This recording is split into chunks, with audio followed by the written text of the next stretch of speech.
welcome to the American Sports Connection. I'm your host, the one and only Joey Railroads. I'm here with my buddies Jason and Adam. We're going to do a live NBA draft analysis, pick by pick, whatever the hell you want to call it. How's it going, fellas? Yo. Joey, hey Jason, how are you? Doing good. Good, how are you, man? Doing good. Oh, hold on. Here's the first pick. Oh, crap. Ben Simmons. Oh, my God, it's a shock. I'm shocked. Oh, calm down, guys. Hey, we just got it in time. It's a good thing I turned on ESPN at 7:30. Man. I have no idea how it slipped by me that it was starting at 7:30. Like, I was I out of always my thought room. it was 8. Yeah, I did, too. Yeah, nobody knew this. We just kind of lucked into this. It's good. I was away from my phone and everything, and as soon as I saw it, I was like, oh, crap, I better call you. yeah, I just happened to walk in my room, and I saw the Skype call, and I was like, okay. Now, who's going to get moved is the question. Man, I don't know. I think for the Sixers, because Ben Simmons, like you said, is 6'10". Yeah, that's what they're saying. He doesn't look 6'10" in the highlights, though. No. Well, we know for sure he's a playmaker and has tremendous upside. Yes. I was looking at some analytics earlier that he's tied for most likely basically to become an all-star in his first 5 seasons. So, I mean, analytics are what they are. They're just stats. But apparently the Sixers were sold that he's going to be the guy to run this offense for the foreseeable future. They're trying to compare him to Grant Hill here. I hope he has that kind of career. Grant Hill was great for a while when he was with Orlando. I was going to say minus the injuries. Yeah, I mean, I think that came later in his career, didn't it? Like, he had a lot of good years. Like, not a lot, but a handful of good years before the injury started. Yeah. He even came back and played well from those multi-injury era.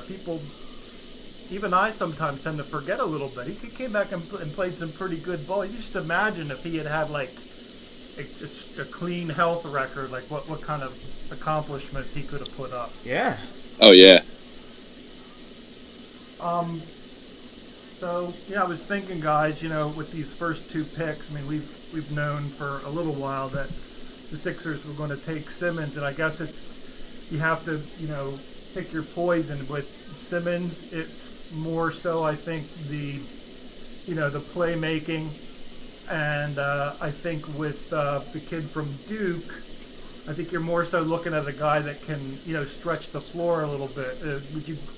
Would you guys agree that the Sixers probably need the playmaker a little bit more than the?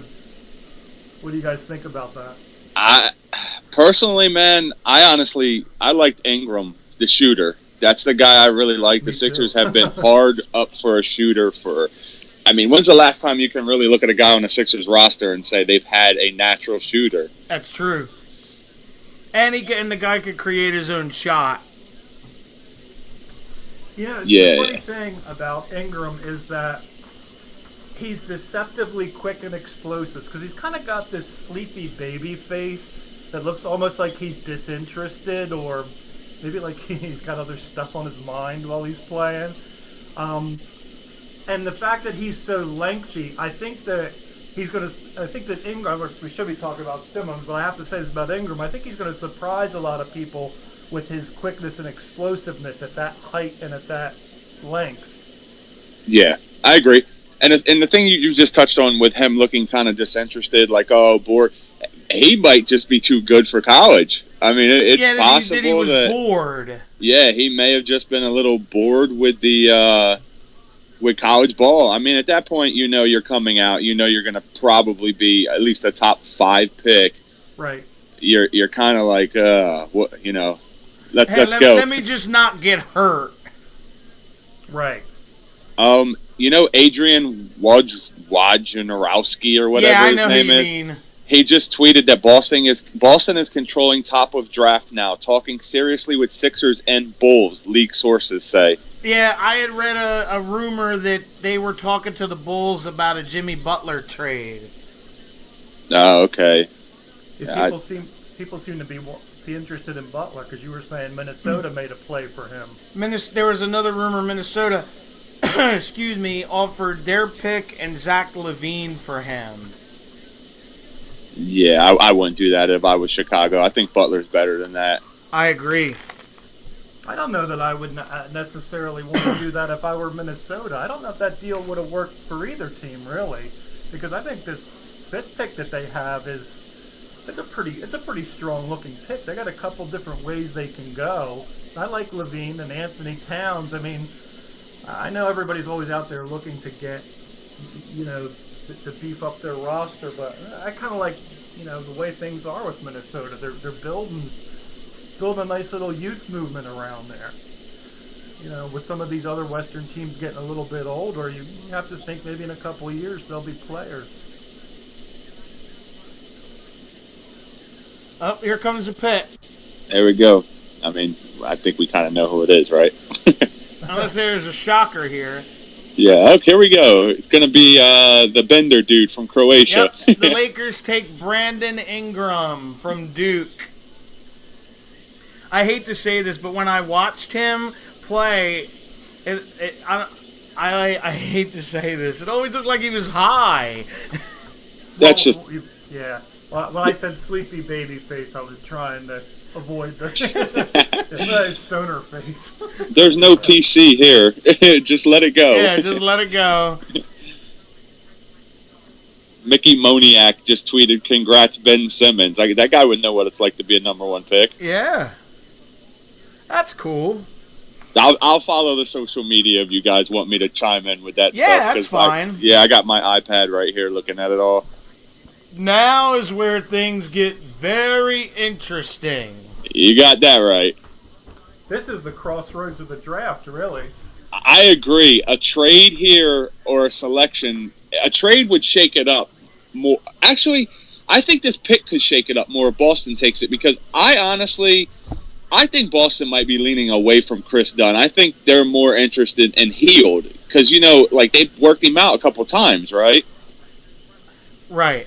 And I read that in his one workout with Boston, he made 88 out of 100 3-pointers.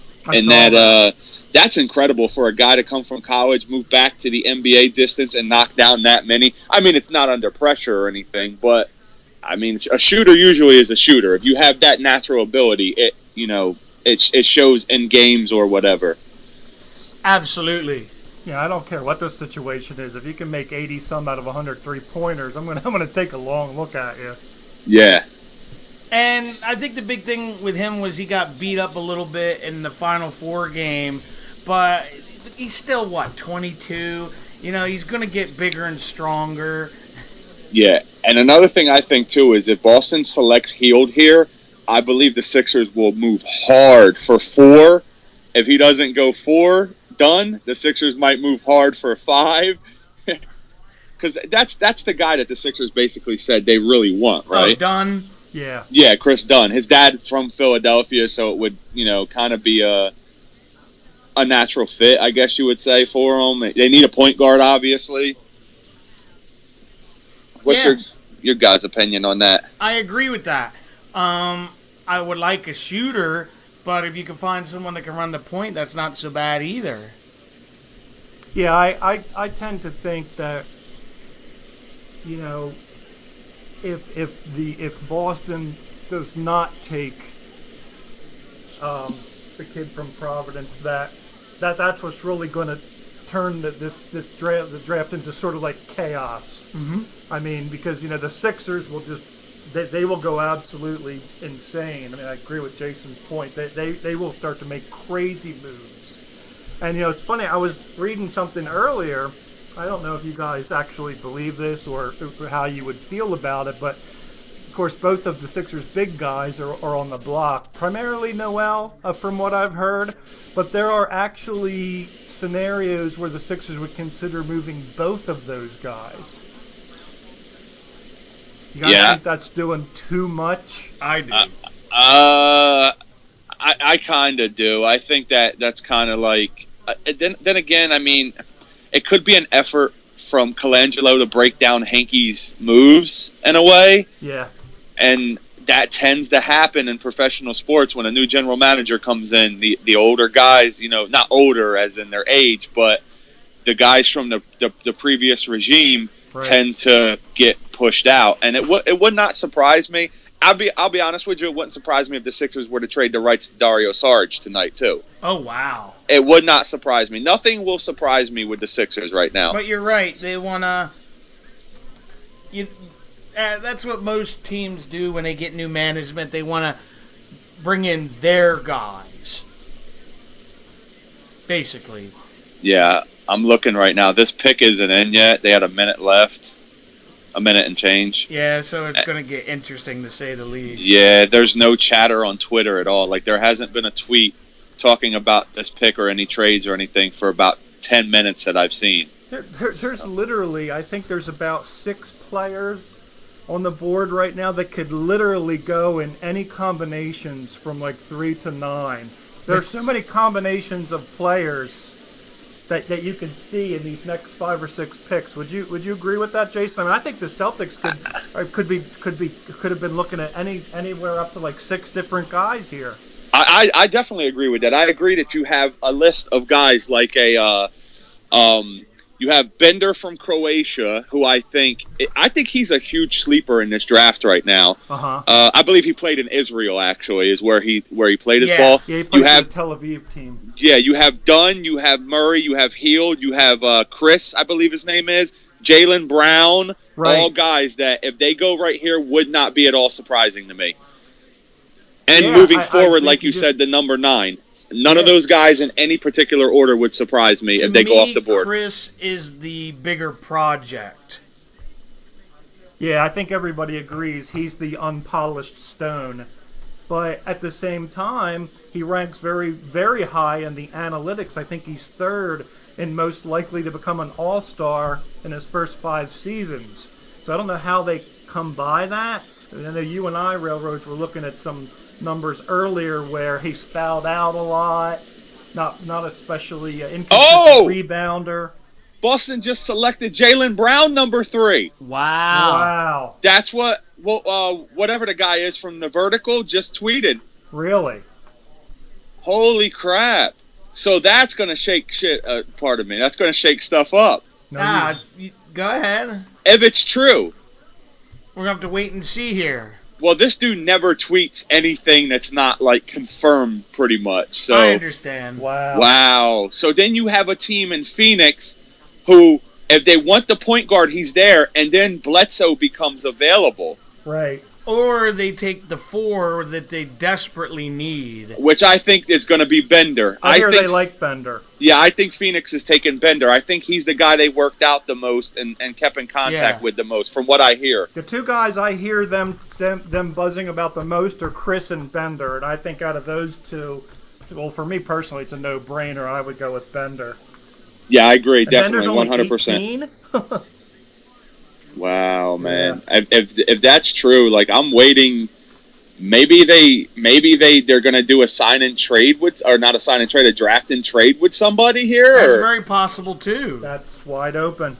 Yeah, maybe they're gonna move down. Maybe the team drafting behind Phoenix, which is Minnesota, wanted Jaylen Brown, and they think they can get one of the guards, which they will be able to get one of the guards at 5. Boston. Maybe Chicago wants Brown. And Butler's headed toward Boston. I mean, you have a ton of scenarios right now. Just going to have to wait and see what Adam Silver says here, because, you never say never, if you know what I mean. Yeah. Hoops Rumors also is saying that Brown just was drafted at 3. So. Well, it sure is taking a while. Here he comes. There he goes. Let's see.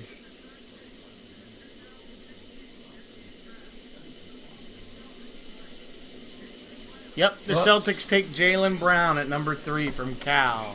Wow. Dude, he's a guy I loved. We've been talking the last couple months, and I was like, oh, if we get that Lakers pick, we got to take Brown and Simmons or Brown and Ingram. Yeah. Remember, I was like, if we get that top 5, that other top 5, I really want Brown. I like this kid. Yeah, but we're going to have to wait and see here if there's more that meets the eye here. Maybe we are getting Jaylen Brown.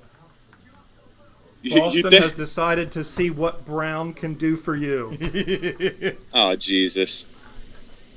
Wasn't that Dominic Brown's thing with the Phillies? Oh, okay. Yeah, let's pretend that never happened. Yeah, I hope he doesn't have the Dominic Brown career. You hear that, Dominic Brown? You just got mentioned. Yeah, he hasn't heard his name said on anything probably in a year. Okay, I had no idea what he's... Now, yeah, this is going to be interesting. Like you said, maybe the Sixers trade Noel and a pick to them for Jaylen Brown. I don't know where we're going to go from here. If I remember right, Brown has a decent shot, right? Yes. Yes. We're about to see right now. It's good inside. Good inside there. He's got small forward size. If he shoots well enough, maybe he can move to the 2. Yeah. He's 6'7". Wow, nice blow by there. Yeah. He's got the Nerlens Noel partial flat top going in that one. Kid and play. Yeah, the guy who beat me to it, the kid and play. Maybe he's a footer with that fade. I don't know.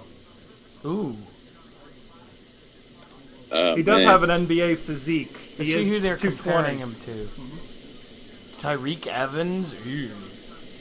Well, we can forgive that. It says Ainge loves Jaylen Brown. Big, strong, athletic, and versatile forward. Not a great shooter? Okay.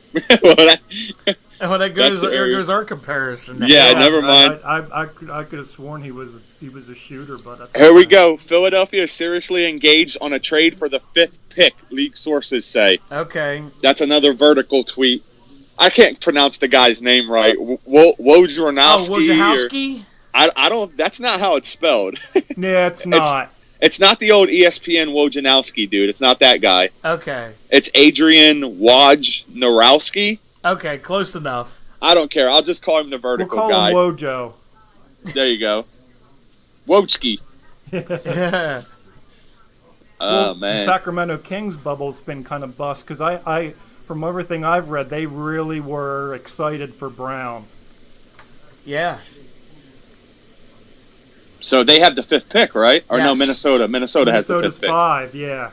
So, man. So now the Sixers need I to... think the Kings are like 7 or 8. The Kings are 8. Yes. And the interesting thing about Minnesota at 5 is things play out a certain way. A lot of people thought that Minnesota might take Chris Dunn. So, Ta-da. yeah.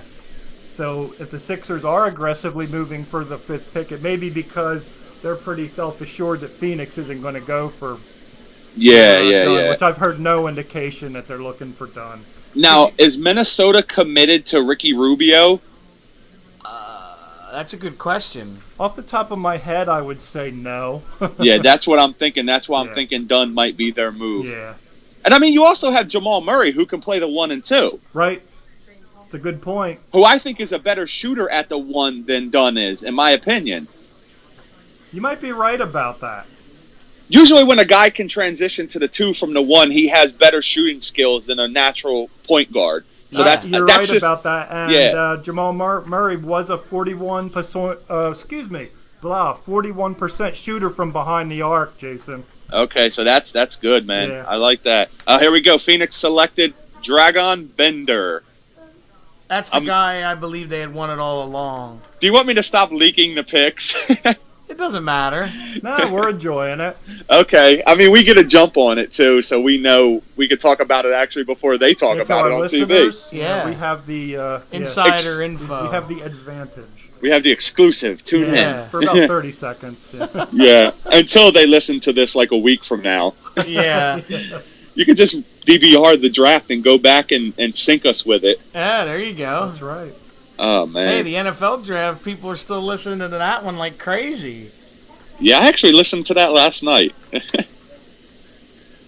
But if it's Dragan Bender, I think that's a good pick for them because they desperately needed a guy down on the low block. Yeah, let me see if I had any notes for him. No, nothing much. The only thing Anything on I didn't Bender? really, I didn't Adam? really write. Well, he's from what I understand, he's only 18. He's 7'1", about 220.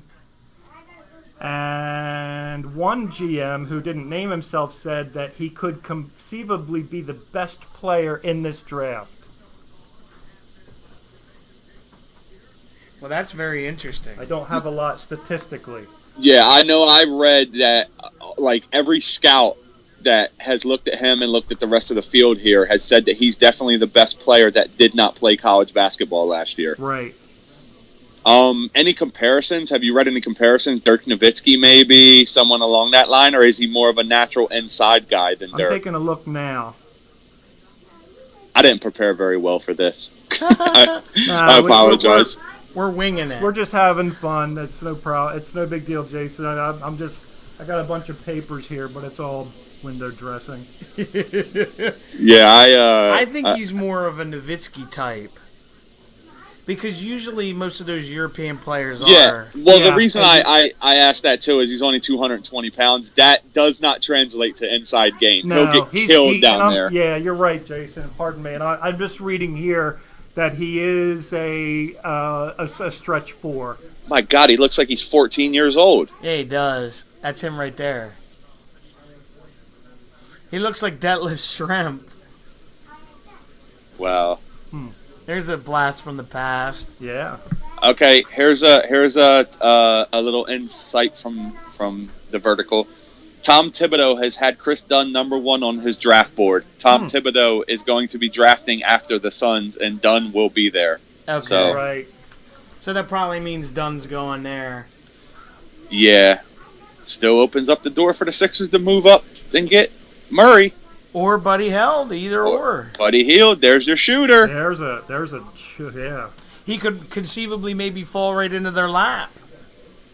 Yeah, and I You know, mean, depending on if they can move up and get him. every pick that goes off the board that's not one of those guys becomes less expensive as well. That's That true. too. Yeah. All right, here we go.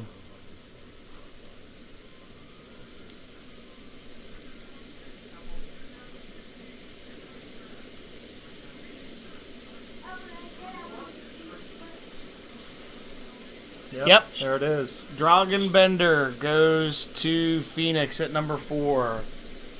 Nice. Good for the kid. Now Minnesota's on the clock. How awesome is it, the NBA, though, man, where you can basically be from any country in this world and get drafted in the first round? There's like no, like for the NFL, you have to play college football. I was going to say you can't be in like Great Britain or Germany or... Yeah, in the NFL, you have to come over here and play college football. The NBA has such a great talent pool across the world. I mean, and I credit that to the league, the way they promote themselves, the way they get themselves out there and everything. I think, especially like Yao Ming really opened things up for the Far East. Absolutely, man. You have to. I think you guys can admit that second to soccer, basketball is the #1 sport after soccer around the world. Yes. It is. It really is. Asia, all over Europe. It's tremendously popular. Yes, it's actually like it's my 4th favorite sport personally, but I respect what they've done as a sport as whole. a brand. Yes. I think it's great. I think it's David Stern's greatest accomplishment, really, is how Yes. he made the NBA an international league. Yeah, and credit to David Stern as well. A lot of people don't like him, but he got a lot of that, thug stuff out of it and made it more of a presentable league and a presentable product because he knew he was trying to sell it around the world. And a lot of countries don't want to see, the Those types of things. the criminal element type of stuff in the sport when they're taking it in, when they're adopting it. Right. And Stern did a great job at that. Stern pretty much just said, "Look, it's not happening anymore. You're not dressing, like you're going to I don't know. I don't want to insult anybody or anything, but like you're not going to, a barbecue at your buddy's house. You're dressing like you're a professional athlete, like you have, like it's your job." Yes. No, he has infused professionalism into it, and I think that's been a great marketing point for them. And really, this international thing, when you think about it, is a two-way street because, now NBA guys, either younger, older, maybe coming off injury, they can go play in different places too. They have that option. And I think it's kind of cool for, maybe like a journeyman NBA guy. Maybe you're not, good enough to be on an NBA roster, but, thanks to that conduit that's been created, you can go play, in Italy or China or Croatia or Greece. I mean, there's literally dozens of countries. Absolutely. Absolutely. It reminds me specifically of a former Temple player, Christmas, that couldn't make it in the NBA, but carved out a nice career for him overseas. Yeah. It adds money and it extends their career as well, because you remember even Allen Iverson, he went to Turkey for a little bit. He didn't play there very long, but he took his name to another country and got another paycheck that at that time he really needed, which is a darn shame. But yeah, I think guys that just can't cut it in the NBA, and I think that's what you were getting at, Adam. They can maybe get 2 to 3, 4 more years out of their name and what skill set they have left. Absolutely, and I think it's great to just I want to see athletes who are good at these sports and who are passionate. I want to see them play. Yes. And even if I'm not seeing them play, I feel better knowing that they're playing somewhere, as opposed to this guy led the league in scoring 4 years ago. He owns a used car dealership in Austin, Texas now. I just like the idea of these guys being able to go somewhere and continue to play. Here's another thing that's being said. Chicago and Minnesota talks for Jimmy Butler broke down. Bulls wanted Zach LaVine, and I guess Minnesota was offering Ricky Rubio.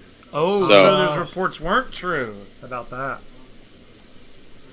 Because there was rumors going around that Wojciechowski said they offered him and their pick for Jimmy Butler. So don't always believe what you read.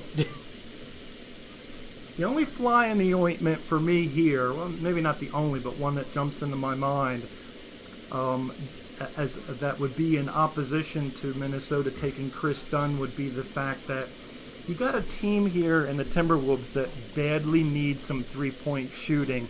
And would a team needing three-point shooting that badly walk away from Buddy Hield in that situation? I'm not saying it would be a better pick, but it's got to be awfully tempting, because that solves that need and then some immediately. Yes, I agree. I mean, if you're making too much sense for what's going to happen here.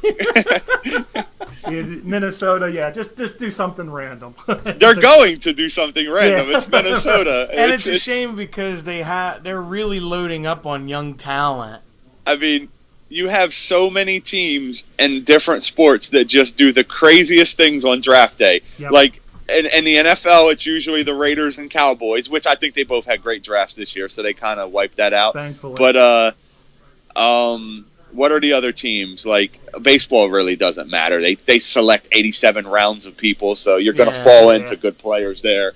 Right. And the NHL, I don't really know. I was going to say in basketball, it's usually the Kings and the Timberwolves. Oh God, the Kings. Yeah. There's a reason why they haven't made the playoffs in 10 years. Yeah. Yeah, when you think chaos from an organizational level, you can't have a conversation about that and not mention the Kings. Yep, the Kings. With Vlade Divac running everything. Yeah, or as Shaq used to call them, the Queens, because that's what they've been in the last decade. Yeah, the Queens. There you go.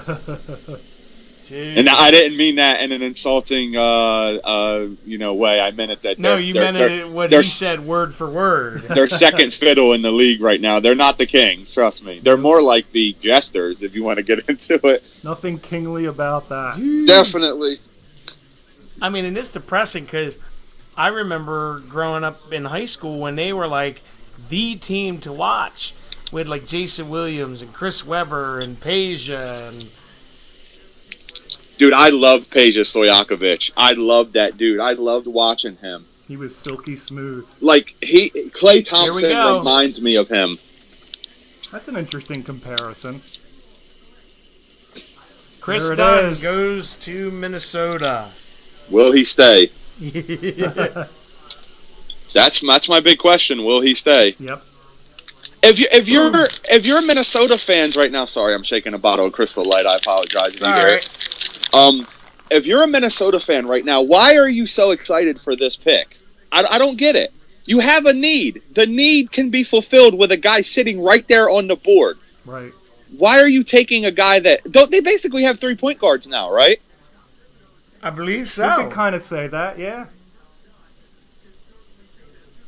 I don't know. The vertical guy just said Minnesota has been shopping Ricky Rubio throughout the week. His future in Minnesota is likely coming to an end. Okay. I would say this is This is it. officially stamps This is the death in knell. exit Yeah. papers, yeah. You're right, man. This is the stake in the heart of Rubio's tenure, I think. I believe you posed the question earlier. Were the Timberwolves committed to Rubio? I think you've got your answer. It's definitive too, I think. Fate has answered your question. Yeah, fate and a draft pick. Yeah. Oh man, that Thibodeau's been high on Dunn for quite a while. Now here's an interesting one: the Pelicans, because I've read a lot of draft boards that had them taking the center out of Utah to form a Twin Towers like combination with Anthony Davis. Davis. I honestly think that. Oh man, you could be right. I don't know the center out of Utah. It seems a little early. It seems stretched for him to go this high, right? Yeah, Maybe a little bit. I think they could use Buddy Hield because what's his name can't stay healthy. Tyreek Evans. Yeah. Yeah, I was thinking maybe Murray here for them. That makes sense. sense. A guy who can transition to either the one or the two. Yes. He can score or he can, feed the ball to Anthony Davis. I was, depending upon Evans' health and everything going around with those two. Yep. I think you could really see him, Yeah, and excuse me for 1 second. The comparison they're giving to Chris Dunn is he could be John Wall. Hey, that's a great compare. If he ends up John Wall, you have an all-star. Point guard who can score. Yeah. Yeah, I love John Wall. Mike, Joey, I'm sorry. That's okay. I can't break myself from that. I love John Wall. Like, I really love John Wall. I'm reading something here that's saying that Murray is the 2016 version of D'Angelo Russell. Doesn't have the great athleticism, but very versatile. That's So- interesting. Good passer and able to score different ways for what that's worth. If he doesn't have the athleticism like they're saying, he probably will end up as a shooting guard. Yep. If he has the athleticism, if it transitions to the NBA and all that good stuff. Yeah. Yeah, I like the kid. He played for a big school, which is always a plus. He went to Kentucky. Yep. And So played big-time competition. Yes, definitely. You don't avoid competition at Kentucky. Yep. New Orleans just selected Buddy Hield. So there's the Ooh. shooter. Give me 1 second, fellas. Yep. No go problem. ahead. That creates a little chaos because I think the Nuggets were very anxious to get Hield. They're another team that's just horrible from behind the arc. Yeah, I agree. Man, this is the Sixers moving up may not happen now. There's really not that many people there that they would be interested in. I think Murray may be the last guy, right? With each passing pick, I think it becomes less likely. And don't they already have 24 and 26? And maybe they're just going to hold the fort. Yeah, it's possible. This really kind of raises questions about what the Nuggets will do because I've seen interest from them in Hield and in Bender, who are both gone, Jason. Now, this makes me wonder if they want to go for this unpolished forward from Washington, this Marquise Chris. Chris, yeah, that's a good point. That's the Nuggets you're talking about, right? Yeah, Denver Yeah. at 7, yes. Yeah. Oh, yeah, because Hield's already off the board. We know it, but obviously ESPN can't leak draft picks. They're not allowed to. Right. Or they wouldn't be covering the draft anymore. Yeah. Oh, Denver will select Jamal Murray. So we have 2 picks in, and ESPN, they haven't been announced yet.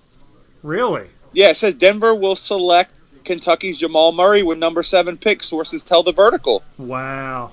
We're going to end up having 10 picks in before they announce this one. That's funny. Up to number 10, I mean. Take care. That is something else. It's always you said this was going to be crazy this first round. Well, the first 10 to 12. Well, you know what I mean. Yeah, after that, the NBA draft almost just becomes wrap-up time. Almost. Don't get me wrong. I don't want to insult any of the other kids, but... No. Speaking of that, do you guys think of anybody that kind of floats around in the, latter stages, maybe like somewhere back there around 40 or so? Anybody that you think could be a real sort of surprise? I don't have a guy at 40s. Like, I have a guy more toward the end of the first round that I like, and that's DeAndre Bembry from St. Joe's. You beat me to it. I saw some projections of the Sixers taking him. It would probably make sense. I mean, he played right next door to them, basically. So, yeah, he's a small forward. He fits perfectly at small forward size. He's about 6'7", 210-ish, so I like him. I mean, if they were select him at 24 or 26, I would be happy. I don't know if he's going to be every night starter in the NBA, but I believe he's... I was going to say, at worst, he could probably be a good 6-man. Yeah. I mean, be like the energy guy off the bench. I mean, even at best, I don't think that's an insult in the NBA, because the 6-man has become basically a starter now. Yes, the Pelicans take Buddy Hield. Yeah, I think that's a great pick for them. Yeah, going back to that 6-man stuff. Yeah. Let me ask you guys this, Adam's a Warriors fan, right? Yes. Without Andre Iguodala last year, do you think you guys win the title? Well, wow. You just kind of socked me in the jaw with that one. I'll go so far as to say it's possible, but a lot less likely. Is that a fair enough answer? That's fair. Yes. So basically what you're saying is, if you take Iguodala being probably one of the best 6 men in the NBA last year out of the equation, they have a lot less likely chance of winning it all, though, right? Absolutely. And I think Golden State's an example of, superstars do tend to win in the NBA. It's a star-driven league, but depth and chemistry, to me, has always been kind of, two underappreciated aspects of building a championship basketball team. And I following the Warriors closely, I can honestly say that their bench has been huge. Oh, God. Part of their productivity. Even when Mark Jackson was the coach, having that backup point guard that we liked that ended up going to the Nets. What was that kid's name? Jarrett Jack and guys like that. I mean, in terms of a 6-man can be huge. And some teams play a 6-man really like a 5.5-man. Yeah, that's what I was just saying, that I think the 6-man has transitioned almost into a starter nowadays. Like, he's the first man off the bench. Yeah, it's like the first time out. Okay, here he comes. Yeah, he's like the 5.5. Like, basically. Yeah. Oh, we got a TV timeout with 18 minutes left. Here comes the 6-man. Yep.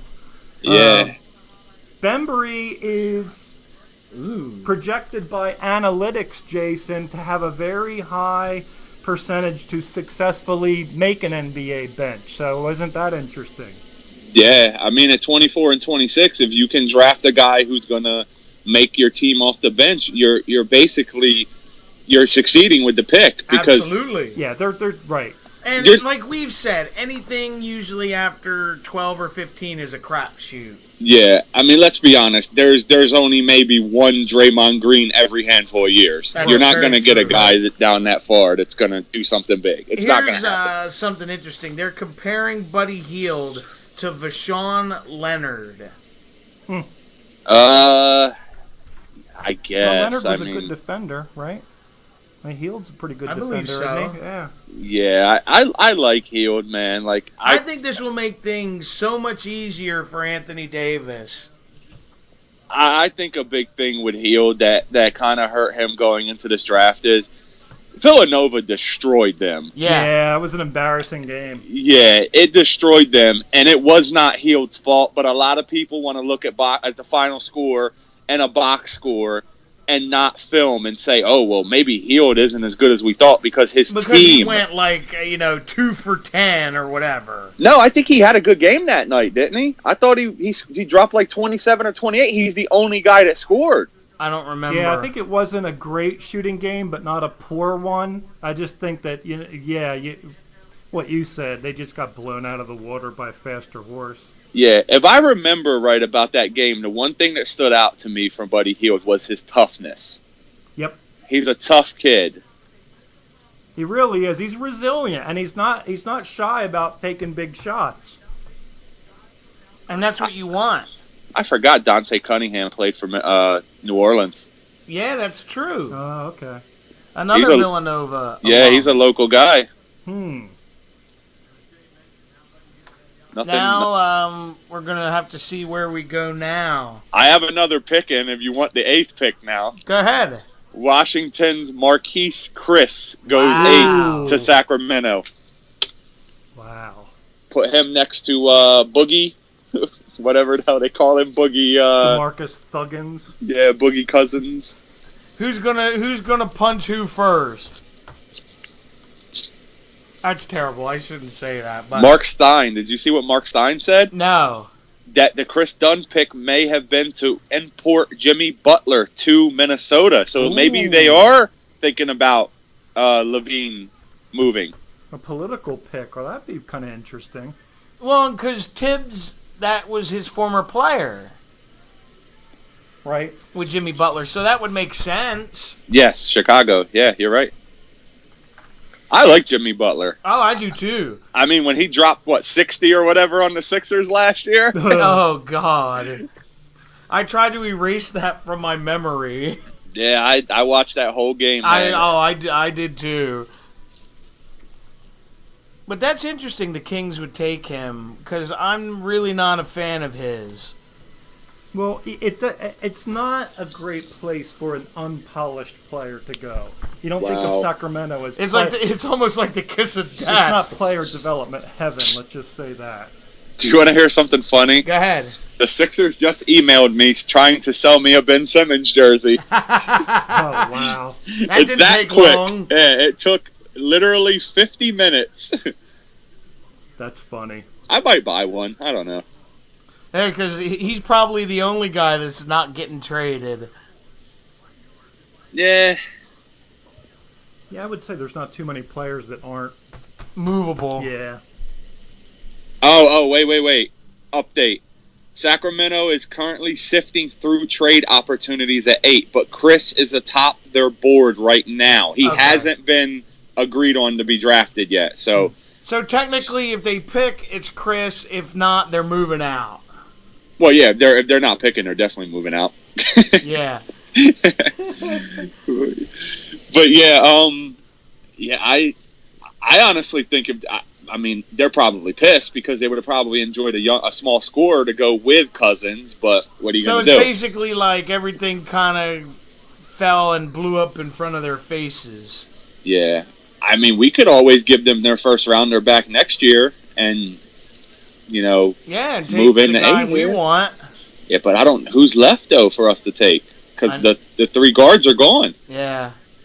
Here's an interesting thing about the Kings that leading up to tonight, the consensus has been is that they are definitely going to spend the 8th pick and not deal it. However, if there were to be a deal involved, the name Rudy Gay could be a factor. Hang on a second. Here we go. There goes Murray to the Nuggets. Yep, I like this so guy. there's no point in the Sixers moving up now. I like this kid. Well, there could still be a point. Remember, there's a couple big guys left Noel and Okafor. There's point guards out there that could be acquired in a trade. Well, yeah, you got a point. Yeah, I mean, these guys aren't locked into their teams yet. No. Like, we don't know if What's Hield's going on behind the scenes, staying basically. in New Orleans. We don't know if Murray's staying here. We don't know if Dunn's staying, Exactly. in Minnesota. It's the NBA has. I think it's shown to be a league where a guy is not safe until he puts on the jersey No, on the court. absolutely. But I like this kid, Murray. I think that's a good fit for them. I really like him.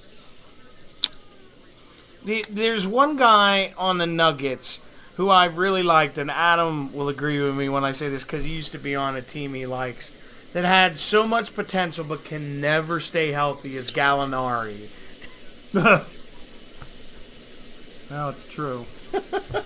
Hey, Adam, you have a lot of papers over there, right? You said you got a lot of stuff on different guys. I got a little bit, some of this and that. Why? What are you looking for? Do you have a guy in there from Washington, Murray, another Murray? Yes. I do. What's the report on him? DeJounte Murray, I believe his name is. DeJounte Murray is on the lean side there. Let's see. He's not a great shooter.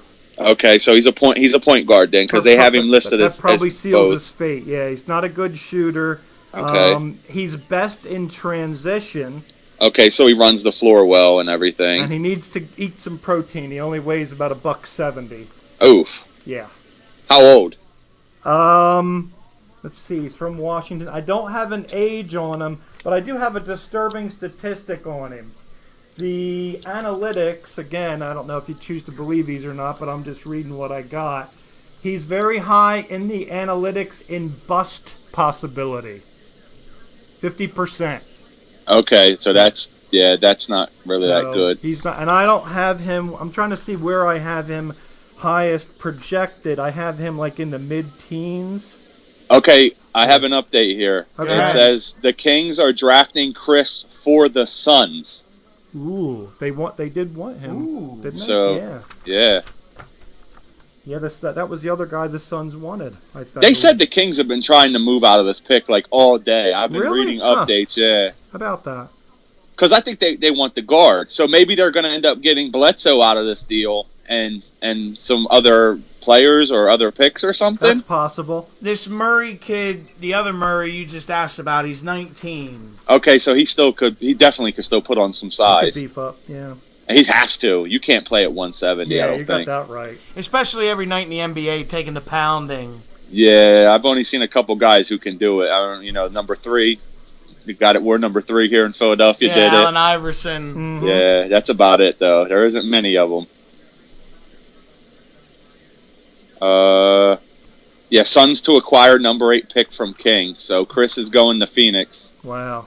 and I don't know what's going back yet. It'll probably update any second now. That's the guy we all thought they were going to take. Yeah. You would think Bledsoe would be involved.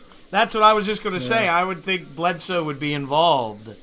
Yeah, maybe, because they took Bender. They still need a point guard. Yep, that's true too.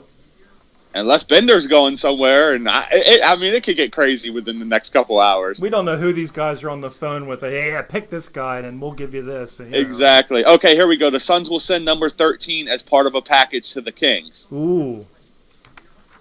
That's interesting.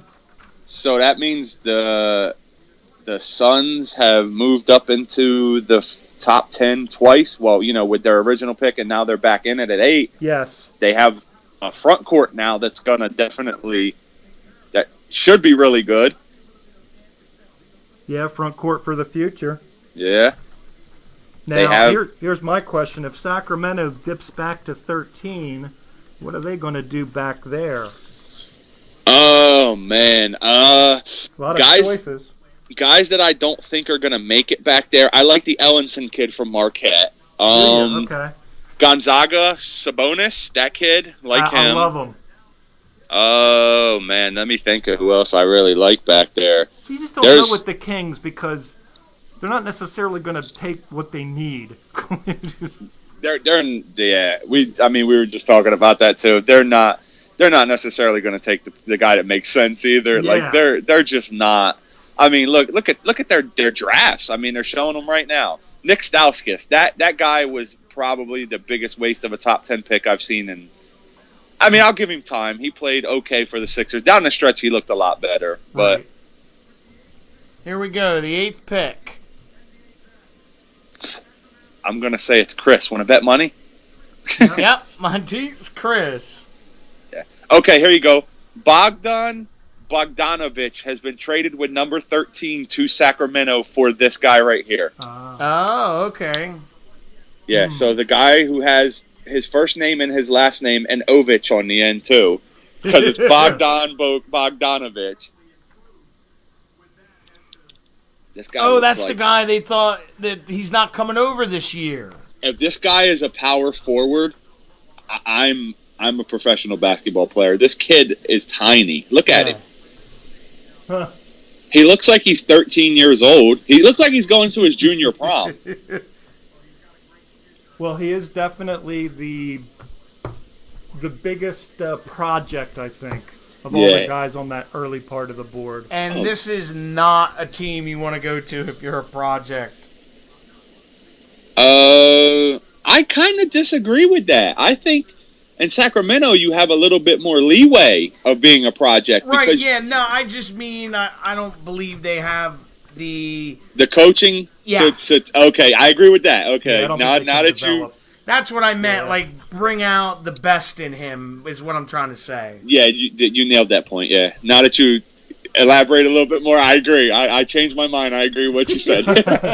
So we're all working together here. I mean... Yep. I mean, no disrespect to any Kings fans out there, but in the last 5 years, they sure do find a way to fuck it up. Yeah, number 28 also went to the Kings as Okay, part of the right. deal. So Hmm. the Kings are trying to build up players, like a lot of picks, I guess. Well, they don't have a first rounder next year. Maybe. I think it's still protected, right? Top 5 next year? Yeah, I believe so. I think so. Yeah, they're going to end up in the top 5, so the Sixers aren't getting that one. I was going to say because they have no real hope. Yeah, because I know we have the Lakers pick 2, which becomes unprotected next year. Right, but I think they'll at least be presentable. Yeah, I think the Lakers are picking out of the top 10 next year, to be They're honest with you. comparing this kid to Rashard Lewis. Rashard Lewis. Yeah. That's a decent comparison. Rashard Lewis was decent. Milwaukee plans to select Thon Maker with the number 10 pick. Wow. Wow, boy, did he jump. Yeah, it says GM John Hammond has been enamored with him. Because there's teams out there that didn't want to touch him because they thought he had lied about how old he is. Can I tell you something? Go ahead. I think it is terrible for a general manager to fall in love with a guy. Yes, it's terrible. Of course it is. Yeah, I mean, that is a huge stretch. You cannot let a 15 to 20, maybe 20 to 25 late first round talent like impress you. You have to detach. You cannot let a guy, you know, I understand you probably want to like the kid, but you have Yeah. to look at his video, not him. Right. You interview him, you say, okay, he has a good head on his shoulders, and you stop right there. Right. You don't let him get into your head, you know? Because you let the tape speak for itself. Yeah. It's okay to be pleasantly surprised by a guy, but you know, it's like a guy falling in love with a girl. It's like, you know, here's the keys to my place. Yeah, hey, I just met you a month ago. Want to move in? Yeah. Bad idea. It really is, Jason, and I think that I've been scrambling around trying to see anywhere where this guy's going. Remember, Joey, I was telling you there was one draft I have, Jason, where the Warriors might take him at 30. Yeah, I mean, you just summed up exactly where he was scouted. That's where he was scouted. Like late first round. He's in the 20. Yeah, he's in the 20s to 30 territory. Yeah. I see nothing that Yeah. puts him up here. Like you just said, you couldn't find anything at all that put him up there because he's not supposed to be up here. Well, yeah, right. And there's a reason for that. I mean, this may end up being the best pick in years, but Until I see it, I'm saying this is terrible. I have to agree, and it's sad because Milwaukee's doing something there where they got, Chris Middleton and Jabari Parker, and they're starting to build something. Monroe. Yes. Milwaukee really had momentum, in my opinion, and I think it may have just been killed. Well, I'm sorry. You never want to make a pick just on the off chance that it might make you look smarter, and that's what this pick kind of reminds me of. Yeah, As a guy reaching just on the off chance he might hit the lottery and look like a genius. You don't do that with the 10th pick. Yeah. You want the talent there. You want to get the guy. It's almost like when you draft this high, you almost want a guarantee on the box. You know what I mean? Like, I want to guarantee that this product is going to work. Yeah. Not shop and try to. You understand what I mean by what I'm saying? I'm probably doing it terribly. No. You're absolutely right. You want bona fide productivity, I guess, is the simplest way to say it. Yeah. And if you and Maker's he's a big guy, right? Yes. And if the hilarious thing to me about what the Bucks are doing here is there's other big guys lined up here that if you want a flawed big guy, you got Ellenson, you got that Labussiere from Kentucky, you got Deontay Davis from Michigan State, Sabonis. Yeah, Sabonis. You got all these guys like 6'10" and up who were like, yeah, but. The two Z's from Croatia. Yeah, hang on a second here.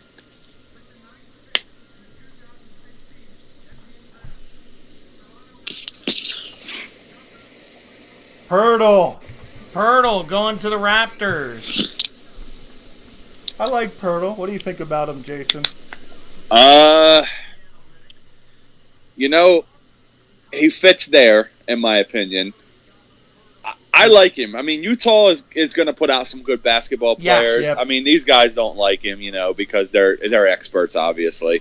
I think this pick is obviously because he's the best player on the board, at least on their board, but also because maybe Biyombo might leave in the offseason.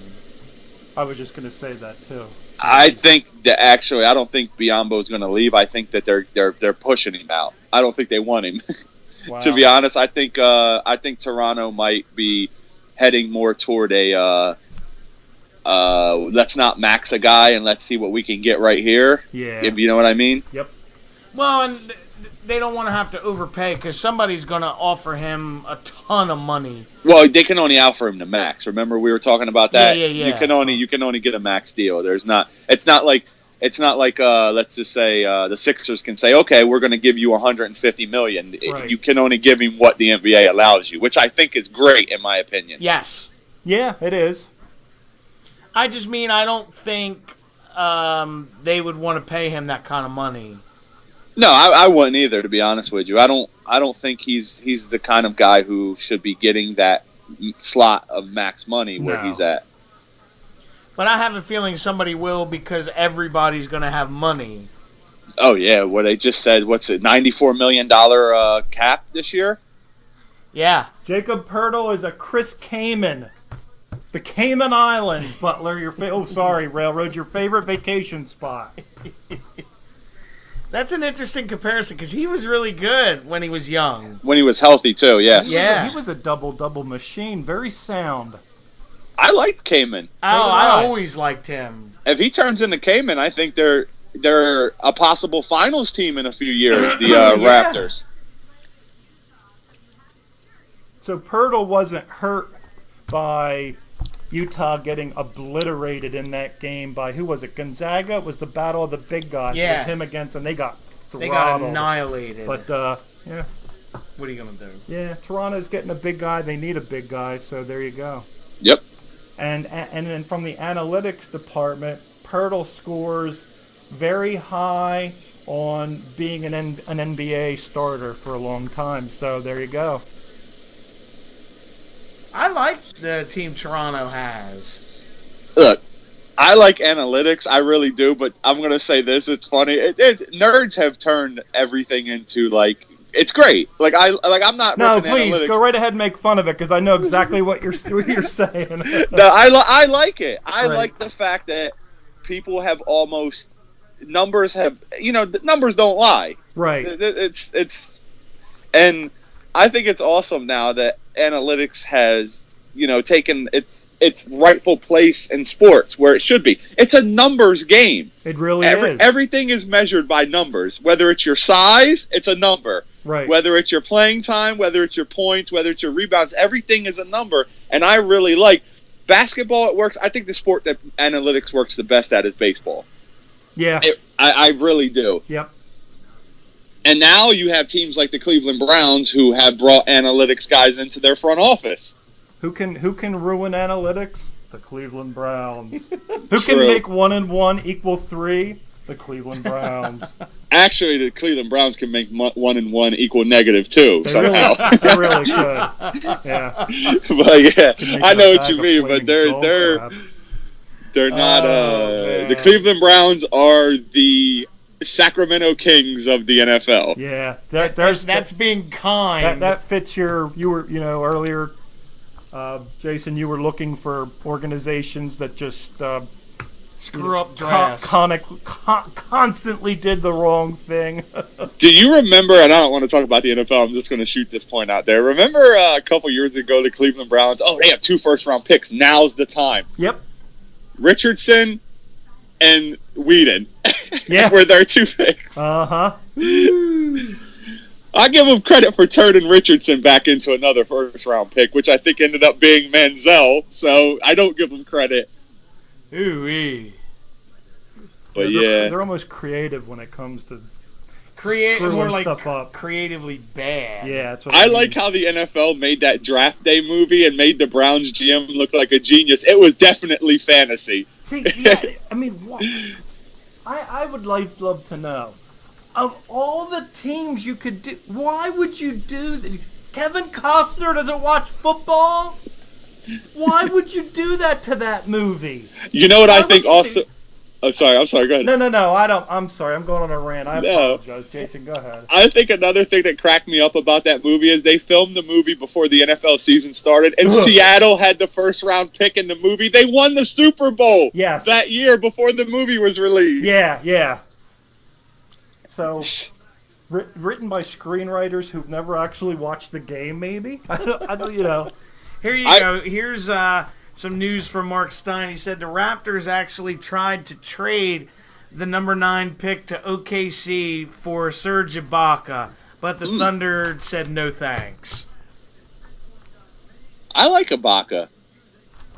I do too. He can't shoot a free throw, but Yeah. Well, he's improved his jumper. yes, that's all that matters in my Yeah. opinion. That's all because that foul rule was getting ready to change. It's not going to be a hack everybody to get them on the line thing. Yeah, What hack is it? Ibaka or hack whatever. Yeah, I hate that because it just slows down the game and ruins it. Yeah. So it's so boring. Let me ask you guys this real quick. In my opinion, this is just my opinion, and I want to get you guys to chime in. I believe the NBA is the best it's been in a while right now. The league. I enjoy watching basketball again. Yeah. I agree with that. And I think a lot of it has to do with, I think David Stern drew up a nice blueprint for this league. Uh-huh. And Adam Silver has brought in a fresh perspective to that blueprint, tweaked a few things, and made the league great again. No, I totally agree with you. And one of the things we touched on earlier was making it global. And I think it's done an excellent public relations job. The league and a lot of the players are involved in, community service type issues. Yeah. And, Here's the pick. And I think, me growing up in an era where you had a lot of physicality, sometimes I miss that. But the rule changes have made the game more explosive and more exciting. Yeah, Gotta admit definitely. that. Definitely. I'm going to go on record saying this is probably the worst pick of the night to date. Oh, absolutely. I just can't believe this. I'm going to try to put together something to say about this pick other than it's just head-scratchingly abysmal. I just Hot garbage. yeah, I just don't Hot get it. garbage. I mean, I can't rationalize this. There are risks. There are interior risky players who have such a better upside than this guy and are so much better now than this guy. It's like you're taking the biggest crapshoot of every player that's 6'10" or over left. Who's the diciest guy? 6'10" or over. Oh, this guy, Maker. Yeah. He's a mystery. Let's grab him. You know why they drafted him? I think Why? because he's a good story. He escaped Sudan at 6 years old. The guy could be dead right now, right? And I think Milwaukee fell into that trap. They fell into the story. I was just going to say that's cool that it's a nice story and everything, but at the end of the day, nice stories don't make NBA players. We may have a Jimmy Butler to Minnesota deal. Oh. And the deal is centered around Chris Dunn. So let's stay tuned. I'll let you guys know what we get here. Look out. That could be very interesting. The Bucks with the first big surprise pick. That's what Hoops Rumors is saying. I'd call it more of a head scratcher. Yeah, it's a surprise. Yeah, it's surprising, and not in a good way. Yeah, like Adam just said, usually surprises are pleasant. I mean, they can be. Yeah, it depends on what kind of surprise it is. Right. Ooh-wee. This one here, I see nothing but disappointment here. Let's see. I'm sorry. I'm I was sorry. going to say, this reminds me of like the Sixers taking Sean Bradley. Yeah, I Yeah, think I that guy can just hear whacked that Lyman woman now. in the head with his arm. I The saw Bucks that. man. You have like two different types of surprises. You have like I'm walking out of a building, $20 on the ground surprise, Right. and then you have I'm in prison getting woken up surprise. Yeah. Yeah. This is that one. Milwaukee just Oh, man. got a midnight visit from their cellmate. Yeah, shower surprise. Oh man, NC-17 Who's draft up show. next? It's the Magic, right? Yeah. Yeah. I have no idea where they're going here. Maybe shooting guard. Oh, they got Labissiere from Kentucky, high risk, high reward guy, and I got him on a lot of Orlando boards here. I'm gonna go Ellenson from Marquette. Just gonna throw that name out there. Just a guess. No real anything to base it on. Yeah. Well, I think that's great, based on the fact that Milwaukee just left him sitting there for him. Actually, Jason, that's a good idea. Or Sabonis from Gonzaga. One of those two. Yeah. I've heard Deontay Davis from Michigan State associated with them too, so we'll see. That kid from Kentucky that you just mentioned scares me. You mean with his Labissiere? talent or No, the I downside? love the talent, but I don't know if he actually loves playing the game. Like he's just playing it because he wants to make money, as opposed to actually loving what he does. Well, yeah, and you saw the quote from this one sheet on him that one NBA executive said, does he really want to play basketball? That's a scary question to be asking about a guy that's going to go in the top 15 in the draft. Who are you talking about again? I'm sorry. This Labissiere, the 7-footer from Kentucky. Yes. That's what I thought. I was just Yeah, wanting to that's confirm okay. before I chimed in and said something stupid. But, he's got all the talent in the world. Had a strong finish to the season. He played better towards the end for Kentucky, so I don't know.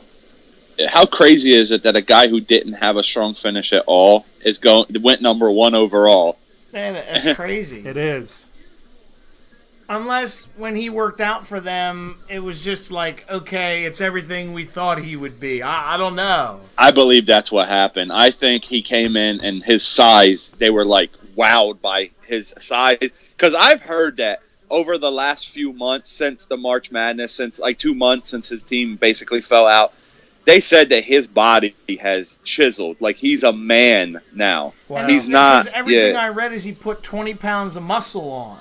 Do you remember what I was reading to you earlier? What I was telling you about how they had him and Brandon Ingram listed as the same height coming into the season, Yes. and now they said that they believe Simmons may be 3 inches taller than him. That's crazy. What the heck? And the body type, I mean, It's almost They- like college basketball, or not basketball, excuse me, football, where they Yeah. lie about height and weight.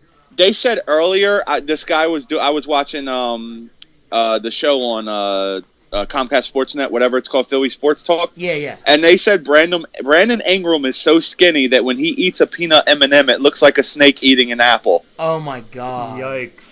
That's what they said about Ingram, and they said that might have played a huge part in the Sixers moving towards Simmons because I don't blame him then, because if Yeah. he's chiseled and like a man, basically, as opposed to like waiting for a guy that's gonna have to fill out. yeah, they said one is a man, the other is not. Yeah. Well, that makes sense then. Well, they actually have Ingram at 200, which I'm thinking could even be a little generous. It They got sounds Simmons like at it. 245. Woo! So that's a behemoth. That's like Um, Ray Lewis type. Yeah. Hey. Big, strong, fast, packed with muscle. It's crazy that this pick hasn't been announced or anything yet. Like Yeah. nothing on Twitter about who Orlando's drafted. Maybe it's moving. It's like some big secret here. Maybe it's on its way to someone else. Maybe do the Sixers like Baldwin, the point guard from? Well, here we go. Never Here we mind. go. We're gonna find out. Well, it could be traded still. You know. Oh, Oklahoma City just traded Ibaka to Orlando. Sabonis goes to Orlando. And I believe he was just traded to Oklahoma City for Serge Ibaka. Oh, and he's going to OKC. Wow, For that's Ibaka. interesting. Good for him. Sabonis, that is. Yeah, he's going right to a contender. Oh, well, I don't know if Durant's going to be there. I'll hold off on saying. I Good think for he's him. gonna. I think he's gonna stay. I think he should stay. Yeah, I do too. I don't So- think Mike agrees with me, but I think he should. Well, my first reaction is always, I hope the guy stays. That's all. I always want to see the guy stay with who drafted him and everything. That's just how I am. I mean, Yep. I'm old school like that, where I think a guy should play his career out with the team. Me You know. too. But we'll see. I'm guessing Sabonis is going to Oklahoma City. If Ibaka was traded there, he has. I mean, That kind of makes sense. Yeah. they're like the same player almost. Yeah. Good point. What the hell? Did anybody else's TV just like go nuts for a second? Let's see. No, it looks good. No, it's back now. I mean, right when they were putting up the graphic on him for a second there, I had like almost like a seizure-inducing thing going. Oh, a little anime thing there. Yeah. Yeah, I do hope. I hope Durant stays. I mean, I just think that it's a rare and exciting thing when you have guys of the caliber of him and Westbrook together. Wow. I think all this stuff about them being like too good to get better is a bunch of nonsense. What do you think? Here's the trade real quick. Oh, go ahead. Oladipo, Ilyasova, and the rights to Sabonis are going to Oklahoma City. So Oladipo, whatever his name is, Victor. Yeah, Victor Oladipo, yeah. Okay. He's going along with some other guy here and Sabonis in the deal. Wow. So Oladipo would kind of be the replacement for Durant, wouldn't he? Ew. The other scorer. I guess you could say that. Or else, if Durant resigns, they're going to have a hell of a scoring team. Yeah, And I because guess you still that's- got waiters floating around there. Waiters is gone. You think? Yeah, Waiters. He's going to be a max deal guy, and I'm praying the Sixers don't give it to him. Ew, I don't like him. He's from Philadelphia, and it scares me. that would be sad. It really scares me because I don't like Deion Waiters. But his reason to come to Philadelphia might be gone now. I don't know if you know, but his brother was killed in Philadelphia a few months ago. Sorry to hear that. No, I didn't know. Yeah, so his connection to Philadelphia may not be good anymore, you know? Bad memories. Yeah, his brother was shot and killed in Philadelphia a few months ago, so That's he may awful. not want to come back to Philadelphia now. They're interviewing the old man Arvydas Sabonis. Yep. Boy, I'll tell you, I would have loved to have watched him have a full, healthy 15 or 20-year career in the NBA. If he had it, he's definitely one of the best players to come out of Europe ever. Oh, I have endlessly watched. I'm not a big, watch one player's highlights on YouTube type of thing. Yeah. But I have watched Arvydas Sabonis's highlights on YouTube endlessly. It's just impossible what he did at a guy his size. Unbelievable. He was silk, man. Oh my gosh. Yeah. I like the guy. I liked him. Like I love watching Saboda. The passing and the way he shot 3-pointers. I mean, he just had a fluidity to his shot that you will never see again from a guy that big. I have a pick if you guys want to. Go ahead. Now this says Atlanta is selecting Taurean Prince at 12 out of Baylor. Ooh. That was Utah's pick. But it's Utah's pick, so Yeah. maybe they just messed up on this real quick. Let me see if they correct it. I'm reading here, Jason, that there's rising optimism on both sides that the Bulls and the Wolves can get a deal done where Jimmy Butler lands in Minnesota. Yeah, that's what I heard. I heard it's almost to the point where it's done. Like the optimism is now up to the point to where they believe that the trade is going to happen soon, tonight. It's imminent. Okay. Yeah, I think it's going to happen eventually too. That's It makes sense because, like I said, that's Tibbs' guy. yeah. Chicago's going to be very angry. You 'Cause, better believe it. Yeah, I really like Jimmy Butler, man. Like he's a guy that I like. I wish I would like to see him in Philadelphia, but I don't know. Maybe Minnesota flips him to somewhere else. You never know. Yeah, I'm reaching here. I know, saying but I that, know what you're saying. We talked about this. You never know with Minnesota or the Kings. Yeah, And on draft night. in the NBA, there's a little bit more of that sort of jostling, 3-4 team type, juxtaposition of players that happens. So you really don't know. By tomorrow morning, a lot of this could be reshuffled. yes. I just wonder. I'm not seeing this Prince kid this high anywhere either. No, I didn't see him anywhere. I saw him. I think late teens, I believe, is where most people had him projected. Yeah, I think I had him. I think I saw him in the 20s. You mentioned Atlanta. I actually had Atlanta taking him at 21 on one draft. Do you think it's possible they traded up to get him?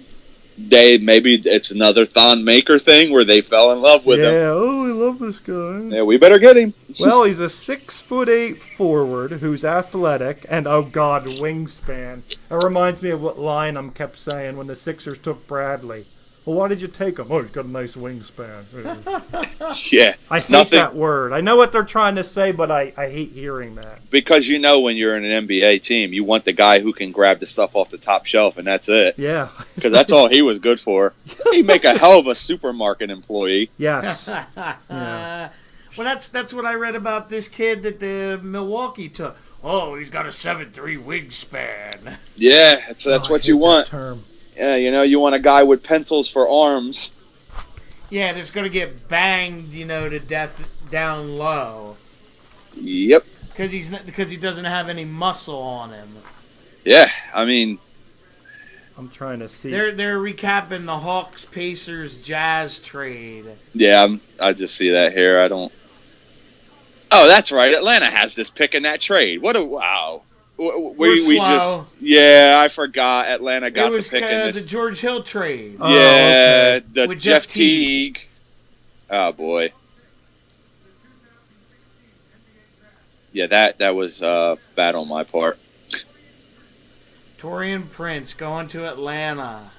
Here's an interesting thing about Taurean Prince's physical stature. It says he started high school as a 5'9" guard and left as a 6'7" center. Jesus. Holy crap! Yeah. So he grew like 8 inches in 3 years. And at his Apparent. best, he can actually hit about 40% from downtown. Wow. Although Oh, he did drop a little, but So he's a small forward that transitions the shooting guard well. he's That's a winger, yeah. Yeah, that's definitely. That makes me maybe think the pick might be a little better than I thought. He's what they have this term now, 3D. It means you can 3D, shoot threes and play yep. defense. Oh. So they're calling him a 3D prospect. Well, and he's a big guy, and if I guess they're trying to prepare if Horford doesn't come back too. Yeah, and from everything that I've been from that free agent report that I was talking to you about earlier, it's a high indication that Horford's not going to go back. Yeah, I read that too. Yeah. That's he's moving on. Wow. They're showing him hitting threes and wow, look at that. Oh, I remember him from one of the games in the tournament. Now that I see him, remember the hair? He's impressive. Yeah. Hey guys, I'll be right back. Okay, Okay. I gotta your run time. out. Okay, I'll be right back. I'm curious to see who they compare him to in the league. 6'7", 215, who can shoot and run the floor. Ironically, his almost namesake, maybe Tayshaun Prince a little bit. That's kind of Maybe. weird. That's kind of strange. He looked. I like his athleticism for a bigger guy. Yep. Because usually those guys that are 6'7" and up don't move that quick. No, well, he's got one of those big gazelle strides. He takes one step and he's over half court. I was going to say he takes Yeah. one step for like the normal person would take two or three. Yeah.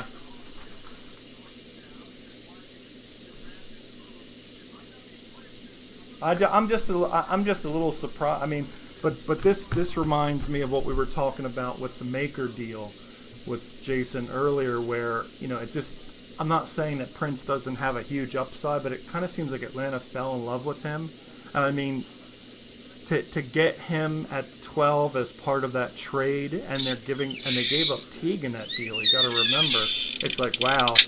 I think there's a man crush happening down there in Atlanta. And I just don't see where he's quite number 12 material. All right. I have to talk about this because this is shocking to me now that the Oladipo Ibaka deal has finally come out. Yeah. What they're getting. Serge Ibaka has been traded to the Magic for a package that apparently includes Victor Oladipo, Ersan Alsovia, or however you say it, Yep.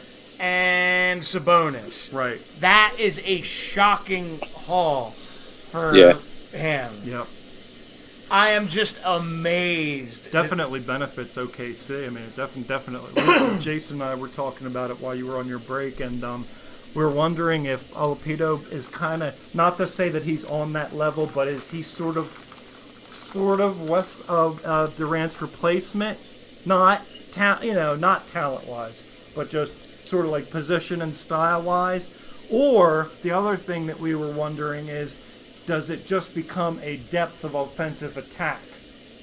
So I don't know, because Like three guys that are going to just attack. guys that are going to gun you. Now Jason said he thinks Waiters is definitely gone Yes. because he's going to be a max money guy somewhere, but they should have some firepower.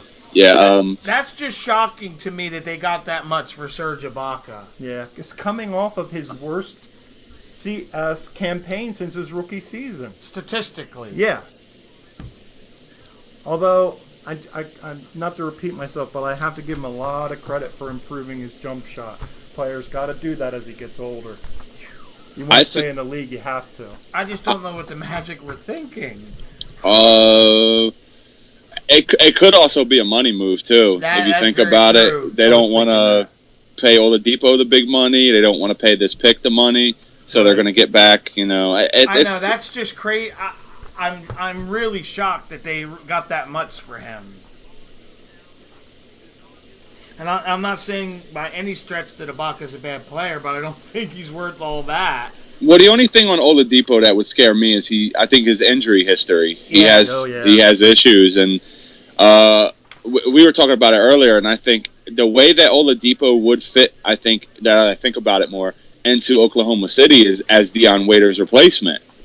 Get him out of there. You get a better player than Waiters in that position, and I think if you keep Durant, I mean Ibaka's going now, so I don't know how that's going to work, but I'm assuming Steven Adams is going to fill that role. I like Steven Adams, but I guess. I mean, I don't know. I don't know if they're done yet either. Okay, Yeah, you don't know that. Yeah, Either. we got to really see what else. The Adams Ibaka thing, you kind of lose something but get something. And the Yeah. other thing, I also wonder if this is a move to kind of let Durant know, like, hey, we're making moves, we're trying to do this and that. Stay with us, see what we're doing. Hey, we're making moves to get rid of Ibaka because we're going to sign Al Horford. Maybe. That's an interesting observation. Or what's the guy's name that's leaving up there in Toronto? Biombo or whatever? Yeah, Biombo. Bismack Biombo? What a name. I just remember the last name, so that's what I call him. I ain't even going to try and pronounce his first name. Yeah, I just stick with the surname. Biombo, Biombo. It's like a chant, you know. Hey, I got a question for you, Joey. Go ahead. What do you think about Jeremy Lin on the Sixers? That'd be interesting. He's a free agent. Why not? They could use a good veteran guy for a year or two. You know what I mean? Yeah, man. This. What are your thoughts about that, Adam? I'm staying silent for a reason. No, I don't. For the right money for a short-term deal, I don't have a problem with it. Here we go. Sacramento via Phoenix will select Georgios Papagiannis. No idea. Oh, here it comes. Here's the announcement. Hang on. Let's see.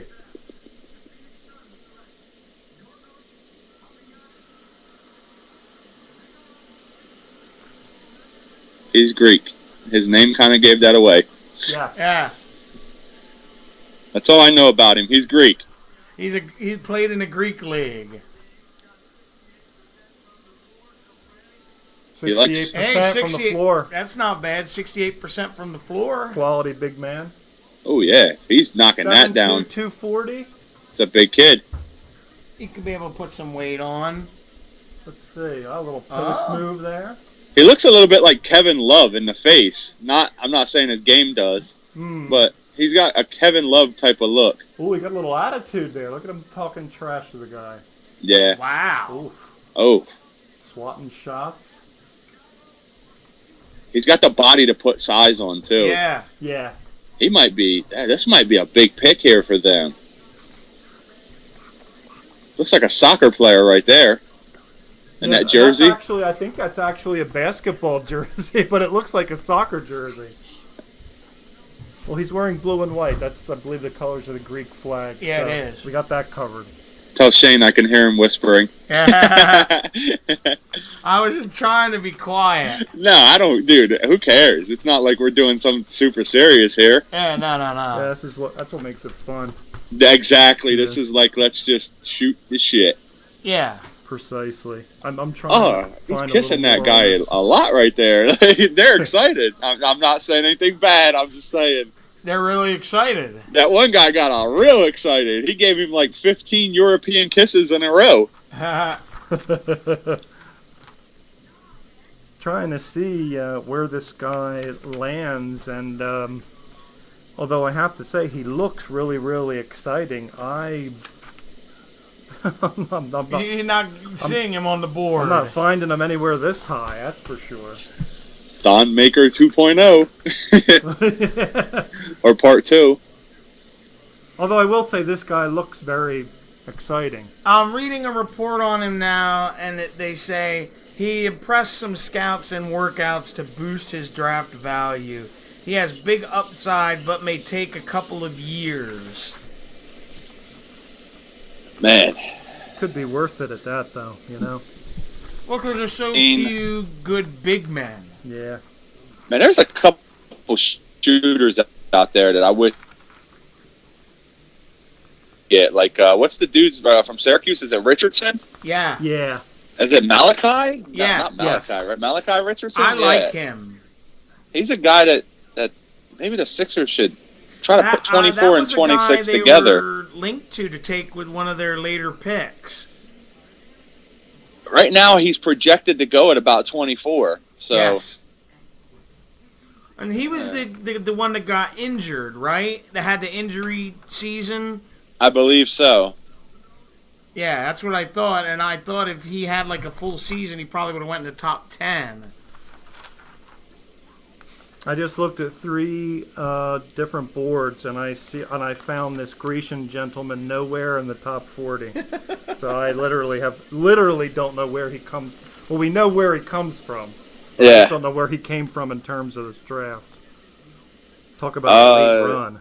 Want me to? I can do my analysis on him if Go you ahead. want me to. He likes sardines and feta cheese. I don't Black know. olives in his salad. Yes, exactly. Oh God. That's funny. Not sardines. I'm an idiot anyway. They eat anchovies. you I Anchovies go. and knew what feta you cheese. meant. Oh, I wait had- a minute. Here we go. I found him. And on one mock, he was a 53rd pick. Jesus. First round talent, but will probably slip well into the second round. That didn't happen. Has good hands, can score in a variety of ways. We saw that. We saw he Yes. can block shots. We saw he's got some nasty interior attitude there.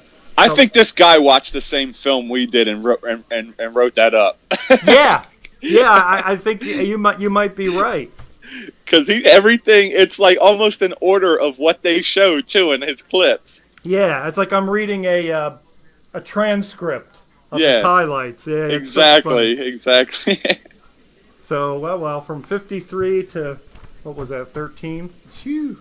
That's a leap of faith, I think, a little bit. I mean, you got to say. Here's another head scratcher. His bank account just increased. That's 40. why all them people were jumping up and down. Hell yeah. Oh, Bentley's for everyone. Yeah, I need a loan. If he 40 invests in the home picks. country, he may literally save the Greek economy single-handedly. Like, just run right home and open 5 savings and loans. That's what happened. Phoenix drafted him as a way to save the Greek economy. That's Save the great. European Union. Yeah, we have a pact in line right now with the European Union to help Greece. How about that? That's funny. Well, he's going to get paid, that's for sure. A lot more than he thought he was. Heck It's- yeah, that's a big jump. And Jason's right. His family and friends must be like, holy crap, we hit the lottery. It's gotten like eerily quiet right now on Twitter when it comes to news. See, now Makes you wonder what's going to happen. Bulls Now- are up, so maybe this I'm is sorry. where something weird happens. now there's a report saying that the Butler trade to Minnesota is not happening like at all. Uh-oh. So what the hell? There's conflicting reports. I know, because I read that it was really close. Hold Here we on go. a second. Here comes the next pet. I need to hear this one. With the 14th pick in the 2016 NBA draft, the Chicago Bulls select Denzel Valentine goes to the Bulls. This is a guy, guys, that in my opinion, he's one of the... In my opinion, I'm not reading anything here. I think he's one of the most NBA-ready players out there. I really like this guy's game. Yeah, you were talking about him about an hour ago. I remember you saying the guy from Michigan State, Valentine, you really like him. So I You got were- no problem with him going and almost anywhere in this draft outside of maybe like the top 5 or 6. But to me, he's bona fide, certified, and indubitably qualified. I love this guy. If he Why does turns that out to be a sound so bust, you guys familiar? can all laugh at me next year. yeah, I agree with you there. You nailed that one earlier. I He's- think it's a good fit, too. You can't underestimate Michigan. I mean, not to oversimplify, but Michigan State players. yeah. It's kind of like the Kentucky thing and the North Carolina. Those guys are they're ready to play. They really not all the time, but they have an advantage. Let's face it. Tom Izzo gets guys ready to play in the NBA. Absolutely. He's like a factory. Yeah, He's building them for the next level. and he produced one of our most recent big steals, a big steal that I really love, Draymond Green. Absolutely. Spartan, and I think this Valentine is just sublimely. And the thing about it is he was not at the beginning of his career really that highly touted, but he literally climbed the ladder, and that's another thing I like about him. He didn't come in as the number one guy. That's Ooh, Michael Ray Richardson. Oh, that's kicking it old school, Jason. I was gonna say they're reaching back in time. They just got in DeLorean for this one. I was going to say, Wow. most people don't even know who the hell that is. Uh-oh. How about somebody was doing some homework to come up with that one. Huh. I think that's a good pick for them because I think both Pau Gasol and Noel are probably going to leave. Hey, wasn't there rumors of Denver trading Fareed? Yes. Yep. Oh, my man's left. Ellenson. Trade Fareed, draft Ellenson. Yeah. He's still there. So they took Valentine. And oh no, let's see, Nuggets. Well, his Michigan State teammate, Deontay Davis, a couple of the reports here have them taking him. Man, it's crazy. We're an hour and 40 minutes into this already. I know. Doesn't seem like it. It's. Time flies when you're having fun. I like these draft shows. Oh, I do too. Yeah, they are really interesting because you don't go in knowing what's going to happen, knowing what you're going to say, what you're going to talk about. You just kind of wing it. Yeah. You know, and then me and Jason had talked about this yesterday. I still can't believe that the Bulls managed to get Grant from the Knicks in the Derrick Rose deal. Hey, going back to Jason's point about dysfunction at an organizational level. I mean, Phil Jackson can't even fix it, for Christ's sake, Yeah. Hey, there's my guy right there, DeAndre Bembry, the 10th best guy left on the board. Well, Wow. How about that? That means he would fall right in 24 for the Sixers. Sounds good to me. Yeah, and I have them grabbing him, and I have him grabbing him in that Croatian Zubac in one scenario, and I have oh no I don't, I'm sorry, and I have them taking him and the guard from Florida State, Beasley. I like Beasley as well. Yes. Did he have an injury problem? Beasley? I don't know, but I can tell you who the Nuggets just drafted if you want me to. Go ahead. Juan Henan Gomez. Is that how you pronounce it? Wow. No clue. I saw this guy. A lot of people had him as a sleeper moving up to right around here. So, but I don't know much Where's about he him. To be from? honest with you. I don't know. Okay. I honestly don't know much about the guy. This is a guy that I didn't Let's prepare see if we with. can find him here, or is this going to be another guy? We can't find on the damn board. Yeah, I mean this is crazy. Well, he's on the board for sure because I saw his name in some mocks going around this pick. Okay. So. Oh, okay. Actually, he was going. Oh, he's from. Oh, the guy from Spain. He was on one of the Warriors mocks at number 30. Oh, so he jumped. He impressed somebody one. Let's see. He's from Spain, 6'9", 220, in a tweener at the forward position. He'll be 21 by the time training camp starts. Excellent athlete who runs the floor well, plays above the rim, and can score in many different ways. And his brother Willie was picked by the Sixers last year and traded to the Knicks. Know nothing about that, but that's what they. Last year, his brother was the 35th pick by the Sixers. Yeah, he was one of the 17 second-round picks the Sixers had last year. Yeah, that guy kind of fell into just a whole big bushel of guys that we will never see in the Sixers uniform. Right. Let alone in the NBA. 21 for a guy coming out of Spain is a little old. They usually come out about 19, 20, right? So he'll be 21 at the time of camp, so he might be a year behind. Makes you wonder what he's been doing over there. I mean, I don't know, what level he's been playing at or how well. I don't have any stats on it. But to me, Jason, it seems like another talented reach. Like they just fell in love with the guy. The 7'2" guy that what's her name just took, or like what Milwaukee did with Maker. Not that bad. Yeah. But I think that Maker pick is still the worst one of the night. But this strikes me as another one of those. Ooh, he's nothing on him on paper, but he really impresses me with his presence. Yeah. Type of deal. He escaped Sudan. Let's give him money. Yeah, right. It'll be good to help sell season tickets. I guess the upside to this weirdness, guys, is that some of these later teens and earlier 20 picks, they become a little more interesting now. because guys from down low have been moved up. So there's still some players that are maybe of a quality of like a 12 or 13. They're still kind of floating around. Absolutely. Yeah. You know, another thing about that is some of these guys, I mean, they're going to lose money by falling down a bit. Right. But they have to also look at it as, I'm going to a team that may win now, too. Because when you move into the 20s, you're going to teams that are mostly going to be in the playoffs. Right. I mean, in the NBA, if you fall into the late teens, you're on a playoff team. But that, how do I word it, would take it as an insult in a way that they drop that far and kind of use it as a motivational thing to prove, GM's wrong. The inspired dudes, the guys, that's true too. Some of them are going to just lose their head about it. But here we go. Nuggets pick here we go. Should be the kid the guy you said, whatever.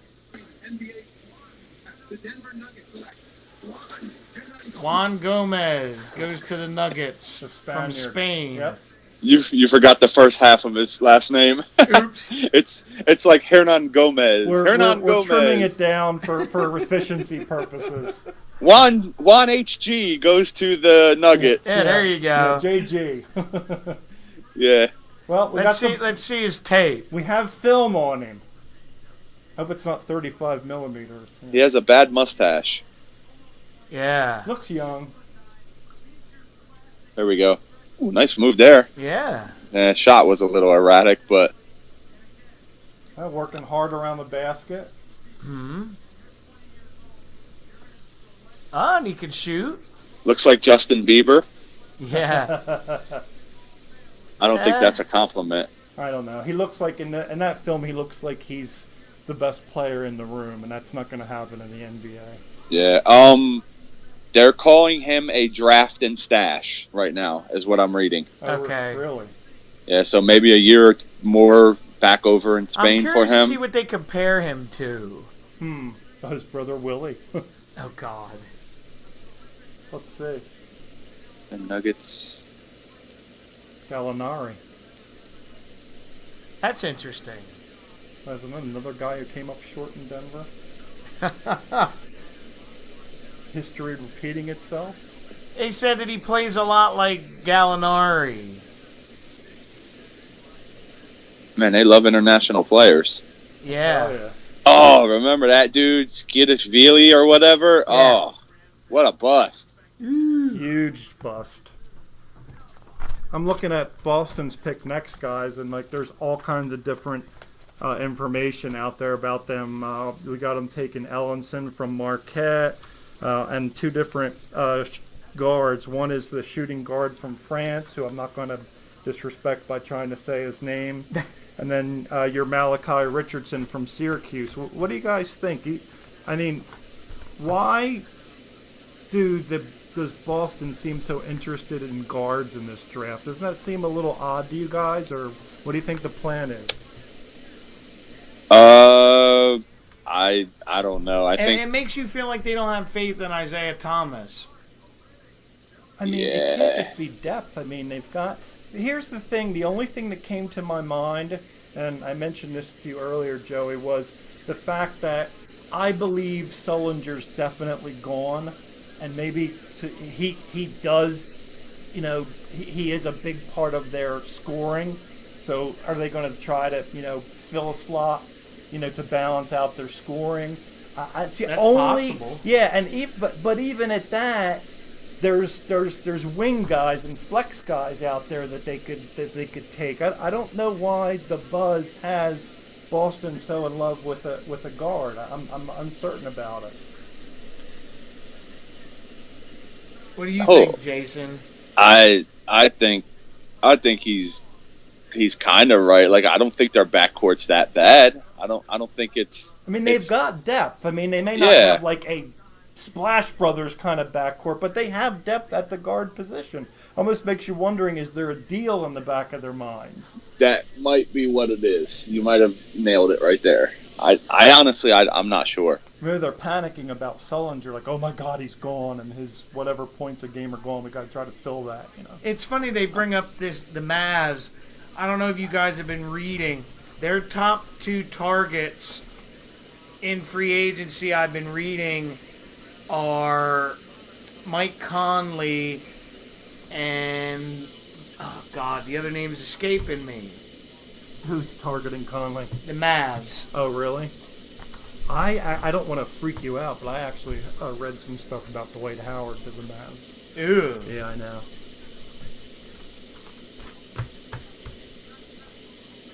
That's scary. Yeah, but you would think Howard's probably going to go to a team that's a bad decision maker because he's, to me, he has almost no value. Sacramento. I've heard. Yeah, that's funny, Jason. And I've literally have read stuff about him going to the Knicks, which would be a picture-perfect implosion. Exactly. Yeah. Oh, man, Him and D Rose would probably kill each other. Derrick Rose probably blow his MCL out dragging a suitcase out of the hotel to fly to New York. Yeah, Derrick Rose walks up the steps of the Empire State Building and blows his ACL. I feel so bad for him. Seems like forever ago he was the MVP, doesn't it? Yeah. And it's funny because I had Bulls fans that were complaining about that deal. I was like, the deal was actually quite good, and I was like, Derrick Rose is a shell of what he used to be. You're lucky you got what you got. But you know what? They really loved him. I mean, it's kind of sad that the organization really loved him, his teammates loved him, the fans loved him, and that was really, it was a great example of like sports loyalty. Like the Bulls fans really stuck with him, almost you might say to their own detriment. Yeah, he was almost like the Rocky without the title. Yeah. He picked himself up so much, got back onto the court, and I mean, he hasn't really, he had the MVP. Right. I mean, if you want to live in the past, though, then you're going to get buried in this league. Yes. And, it's a young guys league. No, I'm sorry. I was just going to say the expectation for him was much, much higher, that he was going to take them back to the Jordan era, and him and Noah and these other guys were going to, The pick is in, and that guy is intoxicated. Well, there ain't much. I mean, we're Sixers fans. We should probably be as drunk as that guy because they're. I honestly, I think Boston's future is not as bright as the Sixers. That might just be my bias, but Yeah. I think the Sixers have a much better nucleus, for the future, a much better team going forward than Boston. Really? Yeah, and I'm not a fan of Danny Ainge. We know how you feel about everything Boston. But that's an interesting observation. I can't say I agree with it, although I do kind of have the feeling that Boston may have played above their own heads up till now. And I'm wondering, when did it hit the wall? When does reality sink in? It kind of reminds me of the year the Sixers were one win away from going to the conference finals against the Heat, where they played above expectations, and then that was like they hit the wall. Had no business being there, and then all of a sudden they it's like they realize, like, oh my God, we're not that good, Did you see that AP source report about what the Sixers offered for the Timberwolves' Chris Dunn? No. Noel Covington, 24 and 26. Wow. What the hell? Oh man, my TV's about to turn itself off. The power saver just popped up. I was almost blacked out. And they didn't take it? It just says it was offered. I don't know.Maybe that's why they're moving away from the Butler trade, or That's quite a bit. Wow. Chicago needs a big man. Maybe you get done going to the Sixers, and then they move Noel to Chicago in a Butler deal. Maybe it could happen, because there's a lot of expectation that they're losing Noah too, and Gasol. Yep. And Noel would fill that rim protector that Joakim Noah was. Yes. We'll see, I guess. We got to just keep waiting. It'll be interesting to see. That's for damn sure. How long do you guys want to go tonight? Because I don't care. I'm free. We're going to do the whole draft. I feel fine. I'm good. That works for me. I'm just waiting for the boss to cut the power. I have nothing exciting to do tomorrow, so. Yeah, I got to be up a little early, but that don't stop me from staying up late. Hold on, let's see here. Wade Baldwin 16 NBA draft. is going next. Boston Celtics select Gershon Yabusele. What? Oh, the guard you said from France that you couldn't pronounce his name. Yeah. He's a power forward. Oh, is he a forward? Yeah. My apologies. Wade Baldwin's going next, by the way, to Memphis. Memphis? Yeah. Baldwin is the guard from Vanderbilt. Wow, what a name. He's a drafting stash. I was going to say, because I've never even heard of this guy. I read about him today for the first time. Ooh, that was a hell of a block right Yeah. there. That's another good one. Yeah. Swatted that stuff out of there, too. There you go. Oh, he can shoot? Wow. Oof. Look at him running the break. We won't blame him that a lot of his highlights look like old VCR footage. It's the Zapruder film of basketball. Yeah, there you go. Back and to the left. Yep. Back and to the left. Nothing else yet. Right now, they said Baldwin's going to Memphis. Memphis Yeah, is you going to said select that. Vanderbilt. Yeah, that's the last update I have on anything. Now, see, that's funny. I do apologize, but yet my paperwork here did have this guard got a forward that the Boston just took. They had him listed as a shooting guard in two different reports. That's weird. He looks like he could have been a shooting guard too, by the way, because his outside game looked pretty well. I mean, pretty good. Says here he's a wing with size. He's above average defender, and here we go again with the shooting, which we know is paramount in today's NBA. 40% from downtown. So he's a shooting guard, definitely. Yeah. Yeah. He might have the size to be a forward, but he's not. Well, maybe he's a power forward over there because everybody's smaller in those That's leagues. what I was thinking too. So I was thinking the same thing about the Spaniard. It's like, looks like he's playing with a bunch of eighth graders. A dwarf among midgets. Yes, it's gonna change. That's a big adjustment for some of these guys to come in and now like it's the average guy all of a sudden is like 2 sizes bigger than you. Oh, You know? man. It specifically reminds me of when I was in high school of a kid that played for St. Augustine Prep. Oh, I know the kid that went to Syracuse. He Not went to Clemson. Clemson, yeah, I know who you're I'm talking going to about. try and pronounce his name, Lou Babaloo. Lou Okay, that's a good Babaloo, one. yes. And he was the biggest kid anywhere in our state. Right. As Yep. soon as he got to Clemson, they put him as a 3, and he was never the same. He got beat up in Clemson, like in college. Like they had him. He was the next best thing since Jordan coming out of Jersey, like Yeah, around it here. really was. Yeah. Yeah, that dude fizzled out fast. In my era, it was a guy from down the shore, Atlantic City, who ended up playing for UMass. Actually, a guy by the name of Lou Rowe. And That name sounds familiar he was too. the big New Jersey superstar. Played well at UMass, and then Christ, I couldn't tell you what happened to him. He could be out on the sidewalk selling pencils out of a cup right now, for all I know. But he just disappeared off the face of the earth. But he was such a big deal. Actually, I was in Vineland one time, and he was playing at the Magnolia on Magnolia. There's basketball, and everybody's like, Lou Rowe. So that's how I became. But it's so funny how like these regional superstars, when Fizzle out. when reality hits, it hits hard, man. That's Remember, funny. remember William Green, Yeah. the football player from I Atlantic met him. City? Yep. Oh, recently, that's right. He was at my son's school doing I don't want to call it self-help, but Yeah. like telling his story how he fizzled out and like uplifting stuff. Yeah, he actually destroyed it at Boston College, remember? Yeah. And then in the NFL, he was good for a little bit. And And then, then he had that issue with his girlfriend and didn't she, stab him or something? something like that. Or, yeah.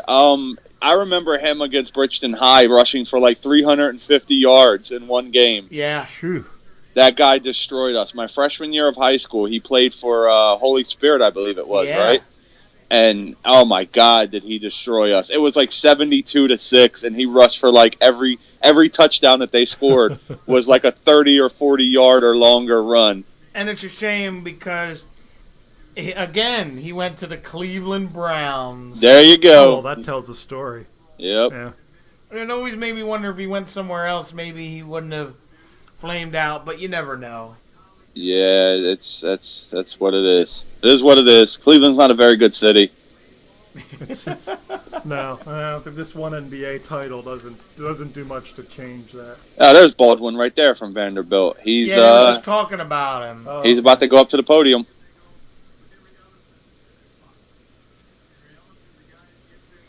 Yeah, they're saying they're probably going to take him because if Conley leaves. There's Davis for you right there from Detroit with 18 is selecting Marquette's Henry Ellenson. There you go. Big So boy. 17 Yep. 17 will be the kid from Vanderbilt, and then 18 will be Ellenson. You heard it here first.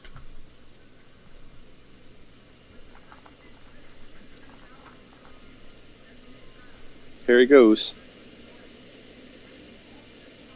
There he About goes. The thing that I always said about Memphis was they were good in the down low in the block, but they never had any shooters, consistent shooters. This kid's got a good look too for the NBA. He looks like he might be a good kid. You know what I mean? Like clean cut kid. Yeah, I know what you mean. Like keeps his nose clean. Yeah, doesn't like Character guy. he's not dressed outrageous. Like I like the kind of the color he's got on. That's my high school colors. The Bulldogs. Yeah, the maroon. It looks like he might be a good kid. His mom and dad are both there. They look, hey. I look at that stuff. I don't know why. I kind of like to see a kid that looks like he might have a head on his shoulders. I know what you mean. Like it stands out. So there is a certain eye test when it comes to sort of like personality and character and work ethic. And I mean, you can't tell everything, but you do sometimes get an inclination about a guy. Like, do you remember when the Eagles drafted LaShawn McCoy? Yes. And I told you I know the dude that went to high school with him and everything, and told me how he's like he was not very intelligent. He didn't have very good common sense. He didn't make the best choices. Yeah, I didn't want to say that. I don't want LaShawn McCoy listening to this and beating me up or something. Go ahead. Yeah, he doesn't have very good judgment and everything. His character's not very good, and it's kind of coming to show. Yes. Okay, let's see here. Jalen is comparing him to Reggie Jackson. That Similar works for me. size. That's not a bad comparison. Bam. Playmaker of a similar height. I mean, Yeah. Ooh. Nice move there with the ball. Let's see. Let's look at his stuff here. Got big hands. Look at that ball in his hands. Yeah. Huh. He was palming it. And that might not be a regulation size ball though. Yeah, I was forgot. gonna say. Yeah, that's like promotional shots there and stuff. They gave him like a volleyball or Let's something. make your hands look as big as possible. Yeah. Yeah, that's not like Okafor when he's holding a regulation ball. That thing looks like a softball Yeah, in have his you hands. seen that? Yeah, it's outrageous. When they showed that last year, like there's a few things I fear now, and getting punched by Jahlil Okafor is one of them. Because his hands are like the size. His hands are like those those big hands you can buy, like the Hulk hands Hulk and hands, stuff. yeah. That's Okafor's real hands. Hey, ask the kid that he knocked the hell out when he was Two where of was them. that in Boston? There was two of them in that video actually. One on the sidewalk, one in the street. Jeez. Why would you want to piss a guy off I like have that? just stupid drunk. I don't know. That's what Jamaicans call heavy-handed. Some people just inexplicably punch. Well, he's got the hands to get it done. He's probably choke slam you one-handed. Your whole head. He wouldn't even need to grab your throat. He'd just grab your whole head and he's slam gonna you. Cup your cranium in his hand and Yeah. drive there you you into the go. ground. Who was the old wrestler that used to do like the cranium crush as his finisher? Remember? It was Khali, right? Big Yeah, Khali? but Brian Adams did it for a while. That's right. And then he would was no slam longer you with with it, us. right? Then he would slam you with it. Yeah, he'd squeeze your head and like slam you down. Yeah, that's right. He would almost power bomb you with your head. Basically. Oof. And that did not look fake. Or at least he made it believable enough to, Yeah. Dear God. Yeah, Adams was Crush, right? Yeah. I always get him and Clark. Adam Yeah, Baum. Clark was Adam Baum. Yeah, I remember my mom got his autograph from me. She met him in a bar after he wrestled at Cumberland Regional. That's hilarious. He wrestled Taker in the main event. Yep, my mom told me. She's like, I met Coco Beware at a bar. I was like, Mom, you go to too many bars. That's hilarious. I just want this Turkish guy's name to be announced. Oh, God, I hate it when they used to do that. Detroit basketball. Remember Indiana defense? Yeah. It's like Satan's voice. Yeah. There he goes. That's a good pick. I like this kid. Looks like J.J. Watt. He really does. In And the face, he really does. He looks like J.J. Watt. How about that? Yeah, he does. And his brother looks like John Cena. Right there. I like this Ellenson kid. I think that 18, this pick might, for value-wise, where he's being selected, I think he it's a might great turn out to pick. be a He is good one. at 18. And, I don't know if they had a contingency plan for him because most of the reports I looked at today had Detroit wanting Valentine or Pirtle. So obviously there was some interest in another big man. So This was like Plan B. that's a damn good one. I think where they're getting him is better than where, what was it, Phoenix or whoever took Yeah. the Pirtle kid? Yeah, They're going to pay him half the money. He's going, exactly. And I think he's got the bigger upside. Let me see. 19's up next. Who's got 19? Let's see here. Denver. With me. That'll be the Nuggets again, I think. Yeah. Denver's got 19. Boy. Yeah, they sure are busy in the first round. These are the draft and stash picks mostly, too, here. Like, you'll get a lot of them here. I think Denver might end up going with that guard from Turkey. Yeah, I got one report that has them taking him, and he the guy from Turkey is the only guy left that I see that they had interest. They had interest in Sabonis, gone. They had interest in another big guy who's gone. Oh no, actually, they have some interest in that Zizic from Croatia. Okay. So let's see what direction they go in. Troy Oh my Murphy. God, they're comparing this kid to Troy Murphy. Notre Dame product. Troy Murphy. Yeah. Didn't Troy Murphy go to the Warriors for a little bit, or am I going nuts? I think he did. That was during their dry spell there for a bit That was where when they were a way station for talent. Everybody Yep. just kind of passed through, signed Yeah. the guest book, and then moved on to bigger and better things. let me see, who do they have? Oof. That team isn't that great right now. I like Reggie Jackson.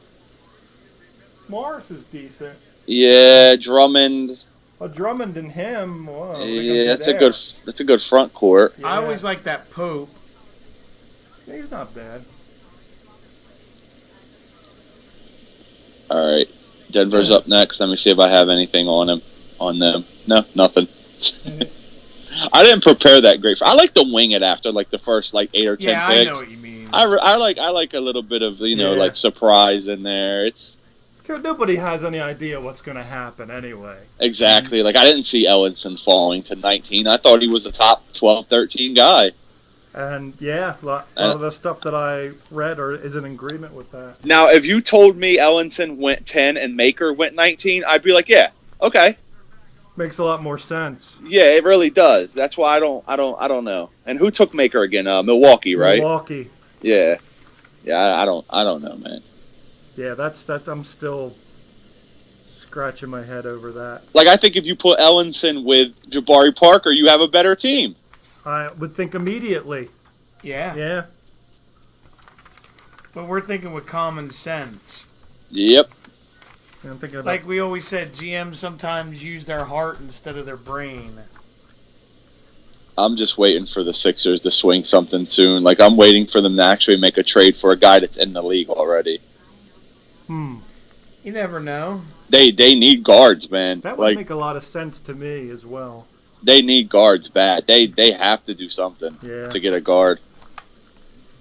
If they don't come out of tonight or very soon with a guard, they don't have a backcourt right now. They have what's his name? Ish Smith. Are you talking about through the draft, Jason, or talking about making a deal for an established guard, or you really don't care, just get a guard somehow? Right now, my preference would be to make a deal for an established guard because I think they already have too many question marks going forward. Yep. So I think they need a guy who's going to come in that we know what we're going to get out of, who can build the team. They can build the team around. A point guard would be phenomenal.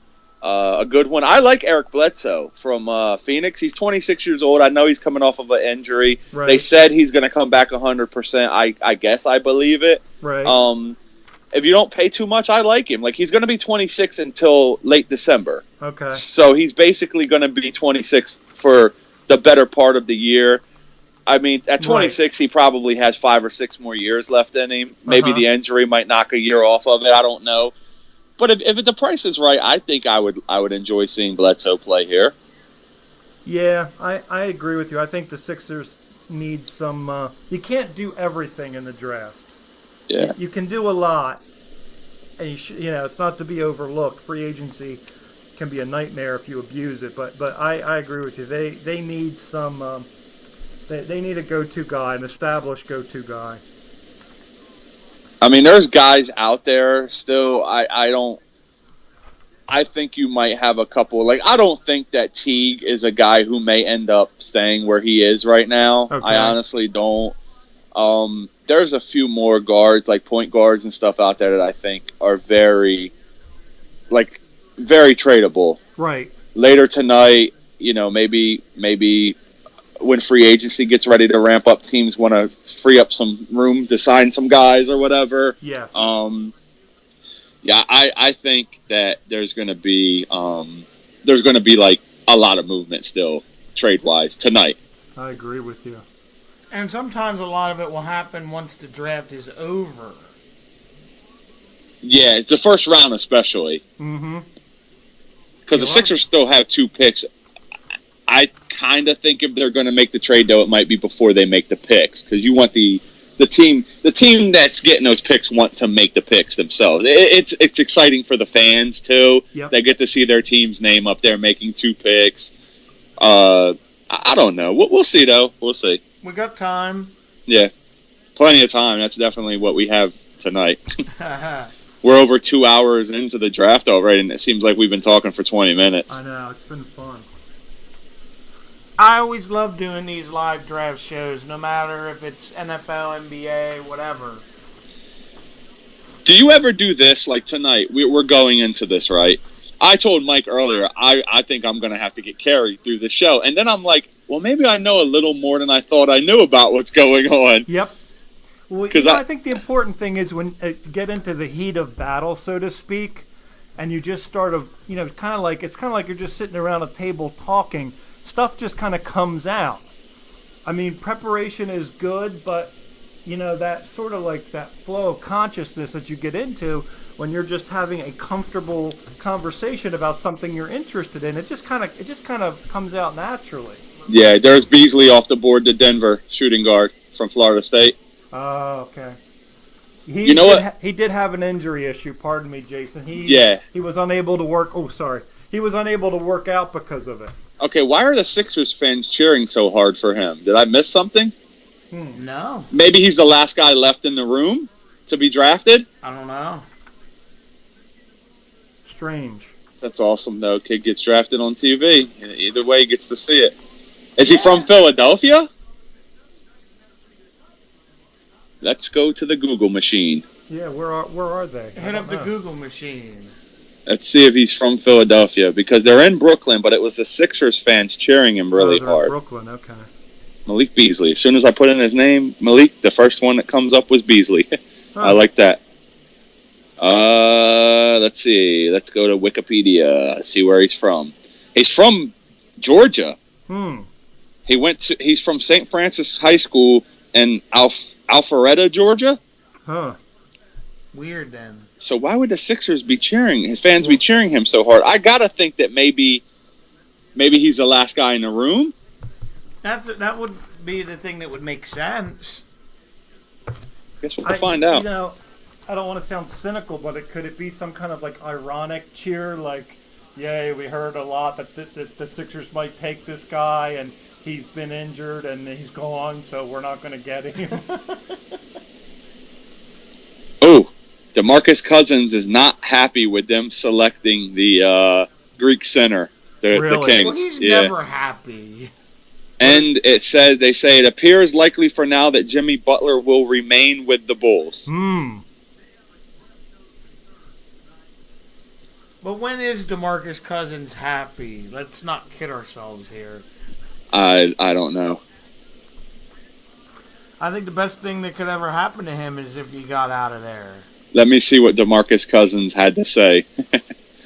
I'll be the one that relays his, I'm sure, His statement. Ignorant tweets. Let's see. Come on, load up. Let's go. Come on, iPad. You can do it. There's probably a lot of traffic right now. Lord, give me the strength, is what he said with praying hands. Snake in the grass was his next tweet. What? Why? What is he? Is he on something? Oh, never mind. Never mind. These are old tweets. I'm sorry. So where's his tweets from? Wait. What the hell is the point of this story? Yeah, it's the old Thaddeus Young trade. Yeah, that happened earlier. Proposed. I don't know.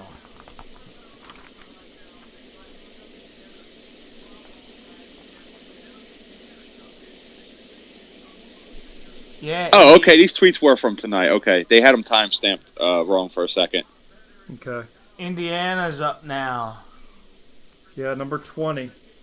Indiana at 20. This is the pick from Brooklyn, right? Yes. Or wait. This is the pick going to Brooklyn. No, I'm sorry. It's the Nets pick. Yeah, the Brooklyn select Karis LeVert, Michigan guard. Yes. At 20.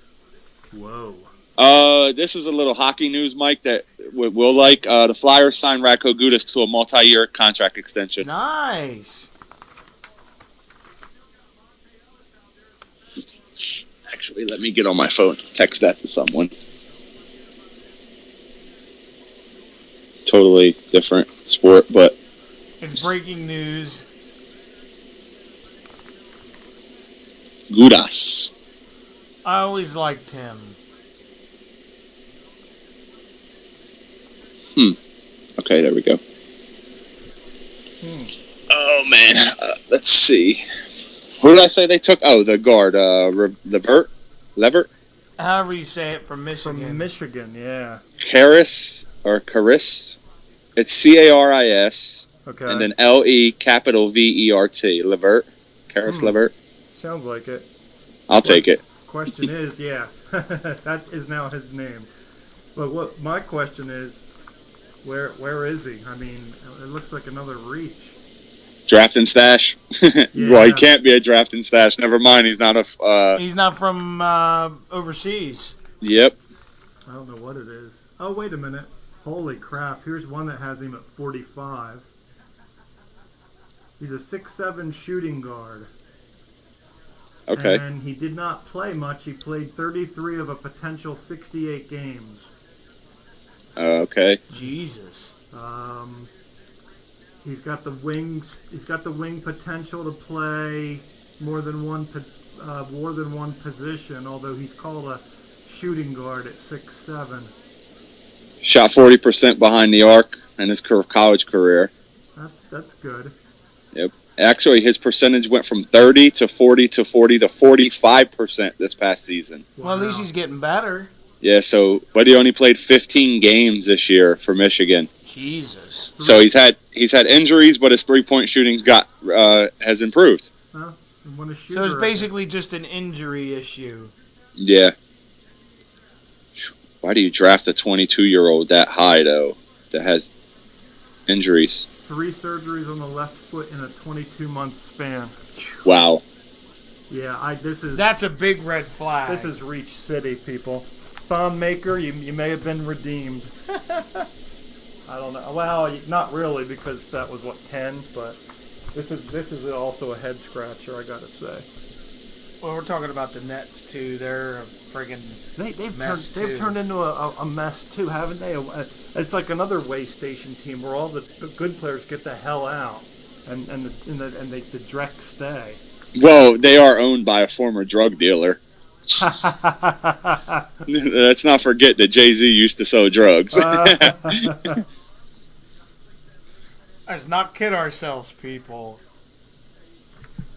Yeah. I hear they're showing some of his highlight tape. Got a quick step. Yeah. He's quick. Look at him. Strong. Woo! That's physical. I think it's more just, issues with his feet. Yeah, the left foot. Yeah, that's not good for an NBA player to have foot issues. No, I was because just going to say that. they're only going to get worse. Yeah, exactly. It's not good for a guy who's getting older, who has already had foot issues to play basketball. Yeah, I agree with you. Even more so if you're a bigger guy. Yep. Yeah, from 45 down to 20? Yeah, I just don't get that. There's got to be somebody else in the mix that they could have. Atlanta's going big right here. You agree on this one? Yeah. Yeah, They got to go big. They have to go big, and I think I'm going to say it's going to be maybe the dude from Kentucky. That could be. Could also be the center from Vanderbilt. Zizic or whatever could be there too. Croatia, That's he's a true. center. Yeah, he's hanging around. Damian Jones, the center from Vanderbilt.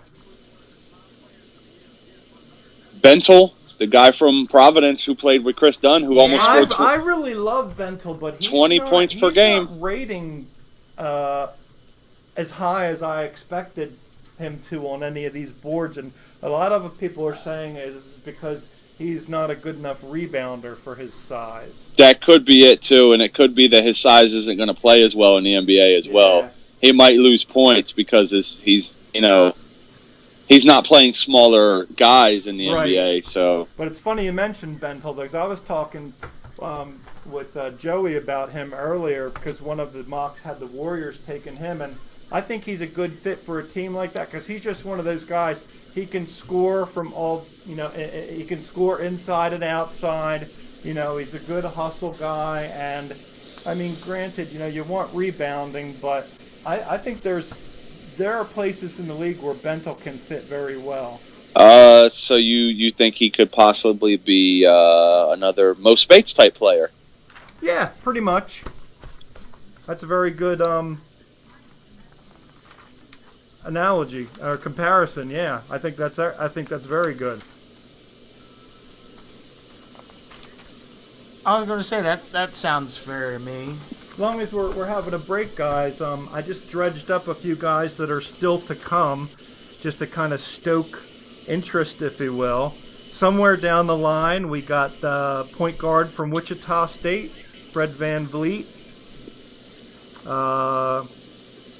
We got Gary Payton's kid. Yes.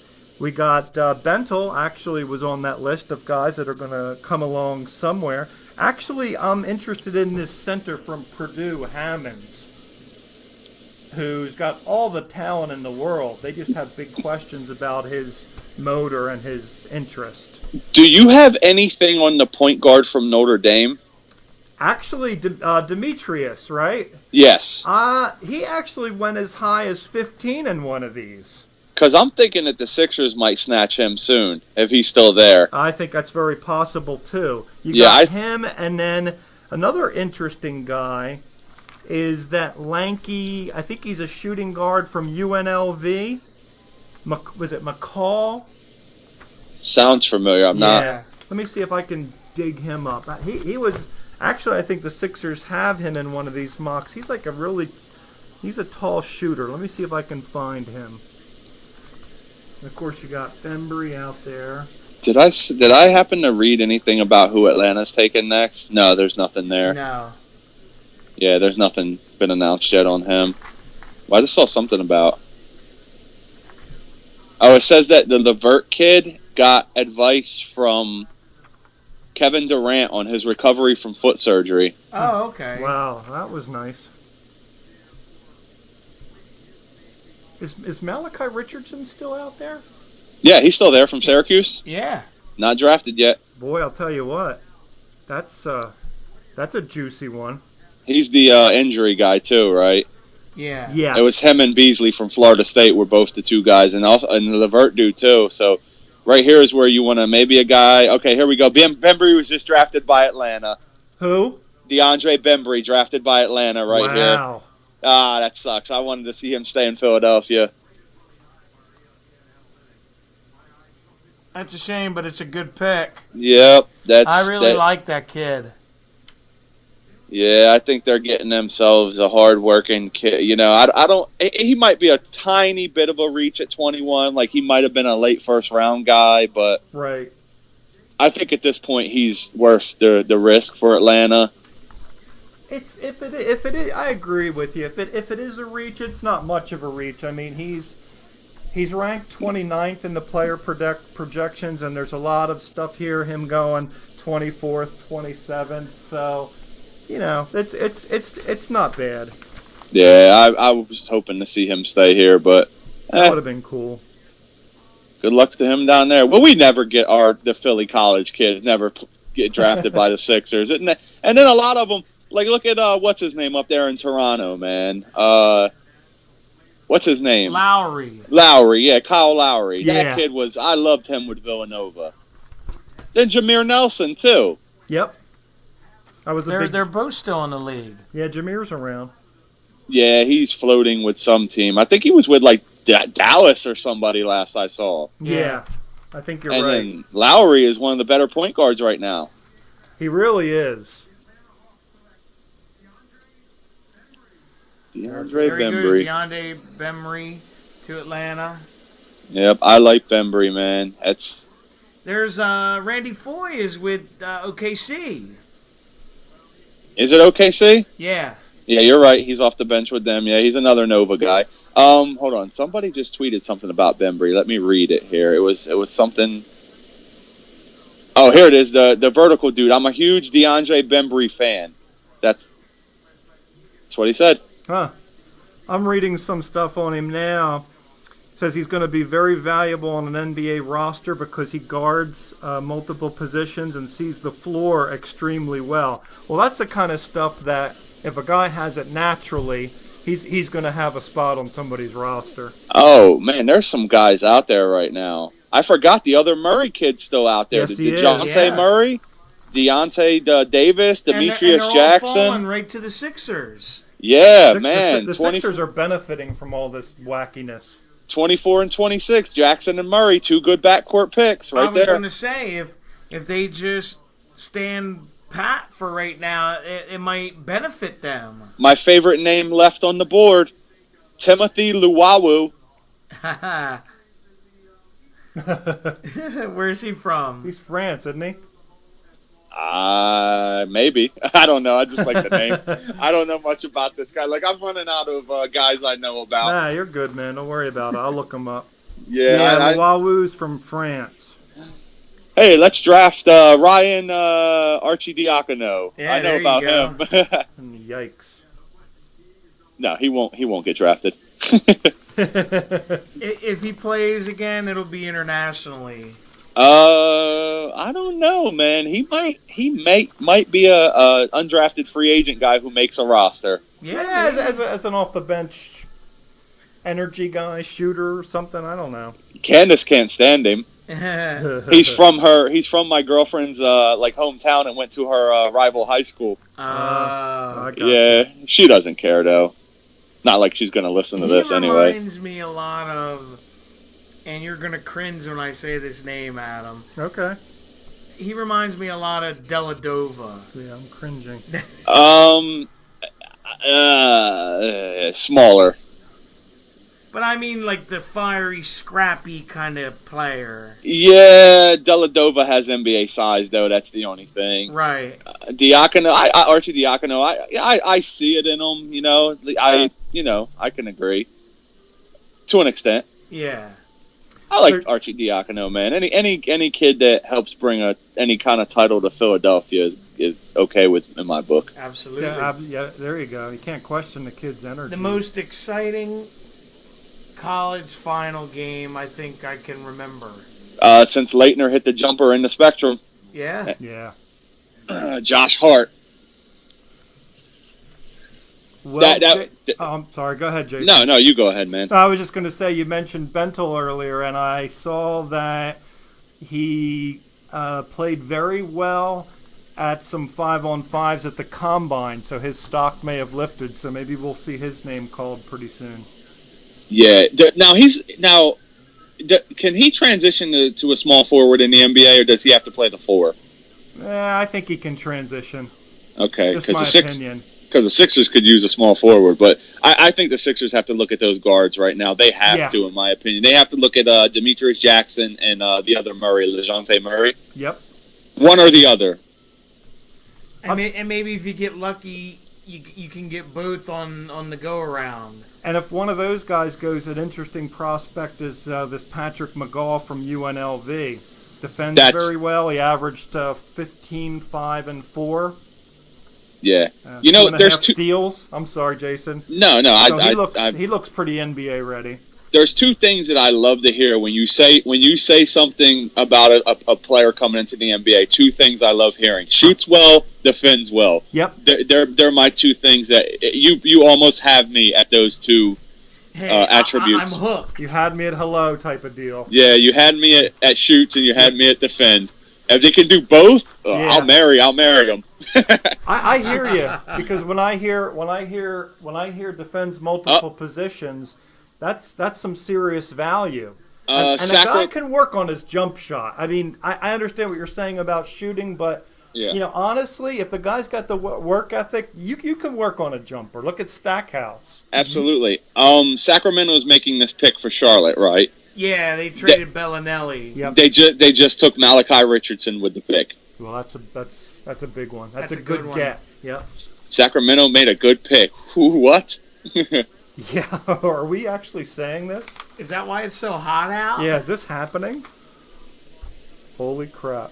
I'm still shocked that they got a first-round pick for Bellinelli.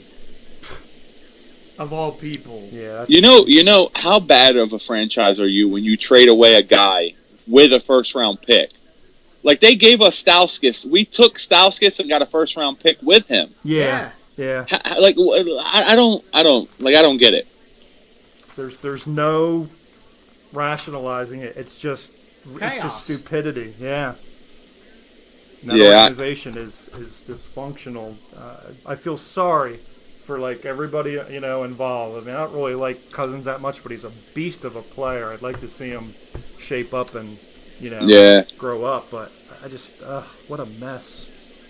I think for him, I think it's going to take getting shipped out of Sacramento for him.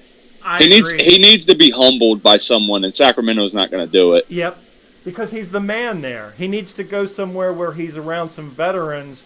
That if he starts his crap, they'll basically shove him into a locker and say, "Shut your bleeping mouth and play ball." Yeah. Basically, get punked, if you will. There's Richardson right there. He was still there. Yeah, there he is. That's a good pick. Now that kid's got his jersey on. Outstanding for them that he was there too. That's Sacramento luck though. He'll be hurt. Yeah. Now the Sixers are at 24, right? Yeah, 4 and 24-26. Yep. Ugh. We're rapidly approaching the end of round 1. Because I think in round 2, it's much quicker. I think it's only 3 minutes a pick, and they don't even use it most of the time. Let's see, 13.4 per game. He's not a rebounder, obviously. Shooting guard better not be rebounding very well. Yeah. If a shooting guard's rebounding well, he's not doing his job that well. Yeah, somebody's missing a lot. Oh, he's only a freshman, so he's young, 19. He's 19. Wow. Yeah, so he's got room to grow. He might put another inch or two on. Ooh. He's lengthy. Let's see. Anything? Wow. Nice shot. Yeah. Shoots with his legs. That's good. Ooh. Strong inside. Good steal there. There you go. Soloed well. Good stuff. He's one of those guys that's so fluid, he almost looks like he's not trying that hard. Like it's effortless. Yeah, like he's, it's like Joe DiMaggio catching a fly ball. It's like, I'm not going to get my hands dirty. J.R. Smith is who they compare him to. Oh, I've please seen that. Don't do that. But I saw that with the last shot there. He does look like he has a J.R. Smith type shot. Yeah, I guess so. J.R. Smith. He just ruined it for Adam. I can't stand J.R. Smith. J.R. Smith's wearing a shirt, which is a shocking thing. I know. Hey, if I was cut like him, I probably wouldn't wear a shirt very often. That's either. a valid point. I'll give him that. Yeah. If you had that kind of physique, I'd be going shirtless a lot. Yeah. I second that. You're painfully correct. Who's up next? Let's see. What's up next? 23? We're 23, right? 23 Boston. Yep. Yeah. Yeah. Let's see if it's in yet. Boston, all right. They're Danny assholes. Strikes again. They like making us wait, A lot of stuff has them getting a big guy here. which I like They because do it need leaves the one. guards open for the Sixers. Yeah, that's right, too. And it's just like we had talked about this earlier. It's been just weird with their obsession with guards. Boston. It really has been. But it does kind of look at this pick. They were prepared to take a big guy. Maybe that Croatian Zubac or that Diallo from Kansas. Because that Olenek really hasn't worked out for them. No, he hasn't. Doesn't Zubac sounds like it's like a insulting name for Yeah, it something for does. someone? Like it really does. Uh-huh. Like the Goobacks on South Park episode. Yes. One guy that I find interesting that nobody's been saying a lot about is that you still have that power forward from North Carolina, Bryce Johnson, out there somewhere. Ooh, 6'10", 230. it's He's good. a big boy, that's for sure. Yeah, That's played all 4 decent size, years yeah. at NC, so he's ready to go. It says Minnesota still hasn't given up on a Jimmy Butler deal. They're going into the night. They're like that kid that kicks and screams to not go to bed. We want it so exactly. bad. I want ice cream at 10 o'clock. You can't tell me what to do. He's still Yeah. screaming in there. Should I go get him? No, don't go get him. I'm calling Dyfus.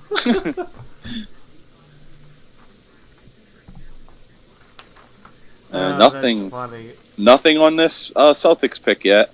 No. Well, I don't Pretty think it's sure going to that get they're looking traded. big here. They actually had Zubac or the power forward slash center guy from UNLV, Zimmerman. You got Diallo from Kansas, another big guy. They actually had Thon Maker on the one board. That obviously isn't happening. They could be a Zubac guy, like you were saying. That's a draft and Diamond stash Stone on from Maryland, 6'10", 250. A lot of talent. It's possible. Yeah, I really, from everything I'm looking at, they're leaning towards which, like now it's confusing with the Croatian centers because you got Zubac, then you got Zizic. So, I don't know, it sounds like a collection of skin diseases. Walking in the woods with shorts on, I got a bad case of Zizic. But these are the Zizic. guys you're looking at, and that's good for the Sixers. Because they need a shooter desperately. Yep. Yep. So Boston, goes ahead and takes the big guy that everybody's got them taking, unless they see the same thing we're seeing and say, hey, there's a couple good shooters here, that we weren't expecting. Hey, the Sixers are on the clock for 2 picks. Let's take one of the shooters away from them. I was just going to say that. Stick it to him. It happens, yeah. Hey, we all know, though, that the Sixers are about to draft 2 big men from Europe. I mean, come on. You want We to know. hear something hilarious, Jason? They're gonna take Zizik and Zuban. I don't want to scare the crap out of you, but there is one mock that has them taking Zubac from Croatia and then following that up by taking that Giallo from Kansas. Oh, is it Czech or whatever is his name? Yeah. Yeah, they take those two guys. I'm leaving. I'm going to bed. If they draft one of those two guys, I'm going to bed. No, both. Undependable play for Giallo. If I disconnect from the Skype call, it's because they drafted those two guys. If they take the La Bessiere or whatever, dude, Yeah. I'm going. Yeah, he's out there too. Huh. Yeah, well, just what we need, another freaking 7-footer. Yeah, Just that would be please. crazy. Please take the guard, one of the guards at 24, and I'll be happy. Here, I just came up with a hilarious, a bad joke of a pick for the Sixers at one of those. You got a French power forward / center, Peter Cornely. I don't even like that name. Yeah, I don't. it needs to get stronger. Yeah, that's a guy Sixers would take. I don't see anything right now about who the Celtics are drafting. Like, it's not out there. How about that? Wonder if they're having trouble making their minds up. Or they're making a deal. They may be surprised at what's actually left, just like we are. That might be it. It might be, oh, there's 3 guys on our board we didn't expect. Yeah, Who exactly. do we take? Like, oh, Who do we take? Zubac, but look at these guards that are here. Who's the kid right there with the hair that they were I just don't showing know. me, you I know? didn't see it. Here we go. Here it comes. All right, let me turn up my TV and listen. With the 23rd pick in the 2016 NBA Draft, the Boston Celtics select There goes There one of your goes big guys. Zizic. Good news. Okay, so that's one of the guys I didn't want. So I'm staying for the rest of the night. Look at their faces. You don't even know who the guy is. Why are you getting all upset on TV? Yeah. Just stop. Who did these 12-year-old kids think was available? Well, it was That was funny so 'cause- important to Because draft. the one dude took his hat off, Yeah. and then the other guy like put his head down and he's like shaking it, like no, Like, no. what the hell are they saying? Like, oh my God, they took Zizic and not Zubac. Ah! Oh my God, I'm gonna boo because I've never heard of this guy. Yeah. I don't know. The dude looks like he's got decent size and everything. Let's see. Good move there. Damn. Ooh. Oh. They just I guess mentioned that he's was got a him that mean got the streak. block. Yeah. Oh man, dude, that guy shit well. Don't. Looks like he's Wow. not afraid to get inside. I like this guy. Yeah, I do too. Wow. Looks like Let's he's got see. a little bad Boom! attitude. Over 2 guys for the jam. Yeah. Uh-oh. Maybe I don't want to see this guy in Boston. nope. Okafor sure as hell won't defend him. Wow. Okafor wouldn't defend me. They said this guy might be a couple years away from the NBA, though. Oh, okay. Yeah. Yeah, because this is their 3rd pick of the night. And they still got 3 more. Yeah, they got 31. Because they got 6. Yeah, they still have 31. Number 31, the 31st pick. First pick of the 2nd round, which was our pick, but they have it now. I don't remember how they got it. Me neither. I'm trying to think. It says that here, in regards to the 31st pick guys, that given the amount of picks that they have, they're probably going to reach overseas multiple times. That's Boston, right? Yeah, so that could involve this Shuki, the center from China, or it could even involve that other Croatian center if he's still around. Zuban. Yeah, or Zimmerman from UNLV. There's sort of a center hybrid there. Yeah, I'm seeing nothing about who the Sixers are selecting either. Like there's nothing. I think we're not going to get any picks ahead of time anymore. Yeah, maybe I think- everybody's caught up. Yeah, I think they don't care That's anymore. crazy. They're showing that the Phillies took 1, the Sixers took 1, and the Eagles took 2. Yeah. That just means it's lean years. Yeah, well, everybody's picking that early. Mickey Moniak. Yeah. I actually like all 3 of the picks, though. I do too. I can't complain about any of the 3, to be honest with you. I like No. Moniak. Yeah. I just bet it's been a long road. Yeah.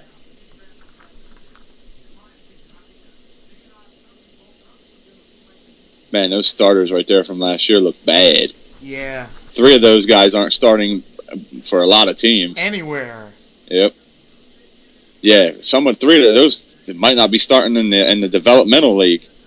I was going to say, I think that they will have maybe 2 or 3, maybe 4 at the most, come back from their roster last year. I have a feeling. Here we go. The Sixers just selected Bryce Johnson. Oh, no, wait. That's the Clippers are taking him at 25. So what was 24? I don't know. Wow. Like, what the hell? Watch it be the Turkish guard. I'm gonna say right now, Demetrius from Notre Dame and McCall from UNLV, 2 shooting guards. I think that would be pretty. Like, that would immediately change their scheme of things. Like, what the hell? Why am I seeing a pick after the Sixers when the Sixers haven't announced their pick yet? Yeah, leave it to the Sixers to hide a pick. Yeah, this. Maybe it's Vikings and let the clock run out. Maybe 24 and 26 are about to go somewhere else. They still need an established guy. I would enjoy seeing an established guard come in instead of 2. At this point, possible. Well, here we go. And Pick us in. With the 24th pick in the 2016 NBA draft, Come on, Demetrius. the Philadelphia 76ers select Timothé Luwawu Wow. Cabarrot. Wow. Who? The French guy- guard. Oh, this is the guy I The like. guy you were talking about. Yeah, this is the dude I like, Luwawu. Yeah.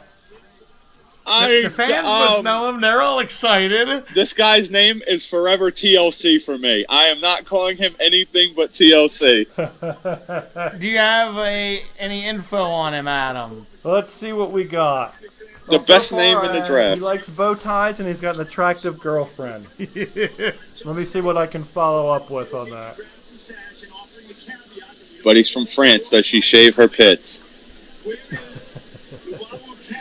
He's 6. Here we go. Let me hear this. Okay. Hold on. One of the best athletes in this draft. A perfect location. Remember, French kids, especially the athletic ones, translate well. He's 6'6". He's your classic 3 and D guy. He's your classic 3 3 and D. Another There you 3D. go. Here's his highlight tape. Nice play there. Well, that uniforms just have to go. Yeah, they're hideous. Yeah. Oh, there you go. Nice play. Two-handed rejection. He's quick. Oh, what a jam. And he slammed the guy on the ground, too. Yeah, wow. Looks like he's got good explosion. He reminds me of Evan Fournier type of player, maybe? Yeah. From Orlando. Maybe the other kid down there in Orlando. What's his name? I know Gordon. who- Gordon, yeah, I know the who kid you that mean. was in the dunk contest. Yeah. Eric? Um, Eric Gordon, is that his name? Yeah. I think I might like this pick. Here he goes. Let's hear him talk. How would you describe your game? Again, I like to say that I'm a complete player. I like to do with defense. Yeah, that's French. Offense, and bring everything on the court. And my energy is also one part of my game also. You fell in love. He plays offense and defense. He shoots and plays defense. Yeah, you know what I'm at. It's gonna be huge things to play with. The first You know what Yeah, scares what would me? Hanky do? You know what scares me about him, dude? Looking at him right now on draft night, this late in the first round, he's got KJ McDaniels nightmares written all over him. Oh, God. You got any info on him over there, Adam? I had something, but I apologize. I can't find it. He told you the most important thing already. He's got a hot girlfriend. Yeah. Yeah. Here we That go. means he has confidence. He's a 3D guy. And he's that actually means- a guy that the Celtics were looking at one point. That's Another good. 40%er from downtown. I like that.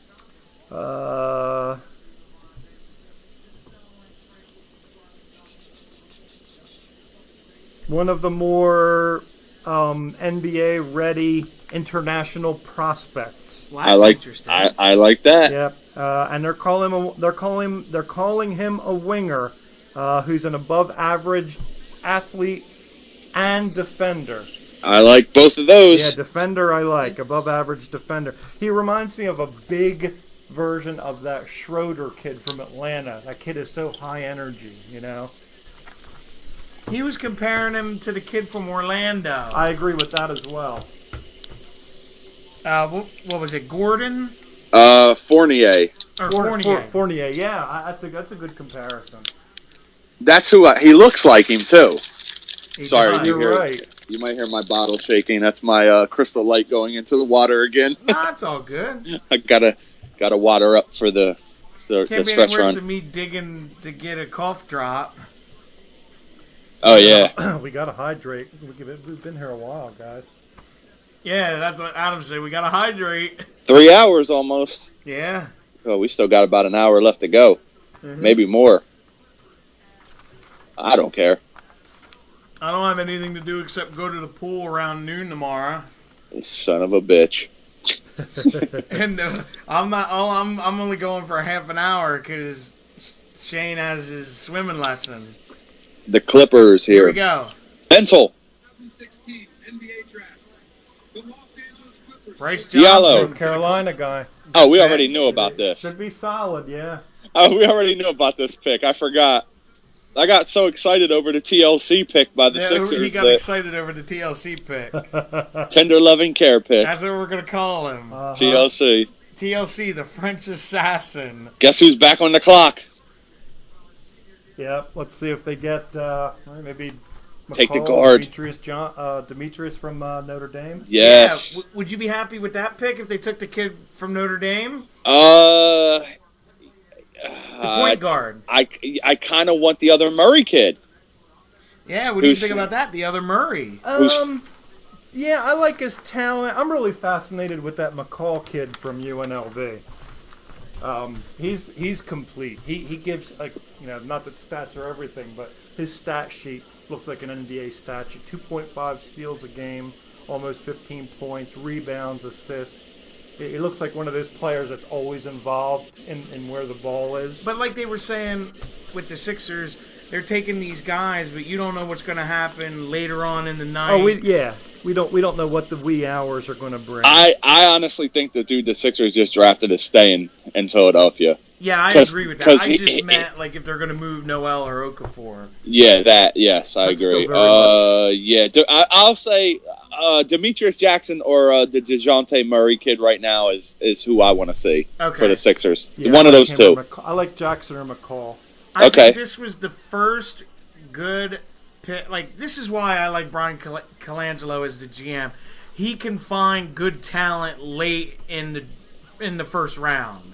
Yeah, well, a lot of people don't realize is you have to fill a team, not just a starting five. And at worst, this kid could be the sixth man, the energy off the bench. Exactly. Exactly. He can guard a good scorer with his defense, and he can give you a three ball. That's what Kind you of really. like a George Lynch in a way. Well, Lynch couldn't shoot for shit, but yeah. But I mean in the defensive sense. I just had a guy in my mind that I wanted to compare this kid of what I was talking about, the sixth man that can defend and shoot, and I totally forgot who I was thinking of. Iguodala. Iguodala can go ice cold from outside, though. That's his only thing. Yeah. Adam knows. Don't even talk about free Yeah, throw. I'm trying to think who. I had a guy in mind, like a definite guy in my mind that used to be a 6 or 6 man, and now I just can't remember who it is. Well, while you're thinking about that, I'm just going to throw in that this McCall from UNLV is a 6'7" shooting guard. I like that. That's Klay Thompson type length. Yeah, I like that. I like that kind of. Yeah. It More gives you I see- options. More I see about him, the more interesting he looks. Did you see where Brett Brown said that he envisioned Simmons playing the 1 at times? Yes. That would be frightening. He said the 4, the 3, the 2, or the 1 is where he Could could you see imagine Simmons a getting. 6'10" point guard? No. That's insane. You want to know the truth? I was thinking the same thing. I think it's very possible. I mean, I think he'll put together a package of plays for that. LeBron has run the point before for Cleveland. When you think about it, yeah. I mean, certain guys just do come up the floor. Draymond Green's done it. Yep. Durant's done it. So, yeah. I'm reading about this Luwalu, or however you say his name, Right. and he averaged last season in the Serbian league 14 and a half points, almost 5 boards. Oh, I don't mean to cut you off. Sixers select Furkan Korkmaz with this 26th pick. Who? Forward. Turkish forward. Turkish forward. Oh, They have him as a shooting guard right there, though. ESPN. Okay. Maybe they're going to convert him. They're talking about this kid, Jason. They said he's one of the best athletes in the draft, but lacks basketball skills at this early stage of his career. It didn't look like he lacked basketball skills in the video I saw. I know. So maybe They that... said he was initially believed to be taken higher. You know the problem with those things is a lot of these reports you're going to read are from last year's camp. That's very true. Last year's summer league and stuff where they scouted all these kids. Uh-huh. So his basketball skills and his abilities may have been refined during this season. So we're seeing video of him that's current, and the scouting reports on him are sometimes upwards of 16 months old. Good point. Because if he lacks basketball skill, when he gets basketball skill, he's going to be an all-star. From what I just saw. That's pretty scary, the idea that he doesn't have basketball skill. Yeah, see, I don't trust a lot of reports, but Because it's been like 6 months or more since they scouted him. it could be a year since they scouted him. Like, it could be during the summer months of last year.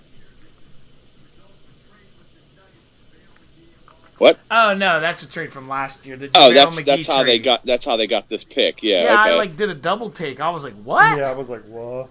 Look, if you have you a bum in your last name, you're probably not going to be good. Look at that guy's name. He's mad because he's a bum. Mad you a bum. the writing's on the wall, man. Yeah, get rid of him. It's set in stone. Okay, so the Sixers are drafting that Turkish guard/forward right now. Yeah, I want to see his highlight reel. I bet you he's a 3-and-D guy. They're trying to be like the Warriors. Hell, you got to do it somehow. That's the way. That seems to be the direction the league's taking right now.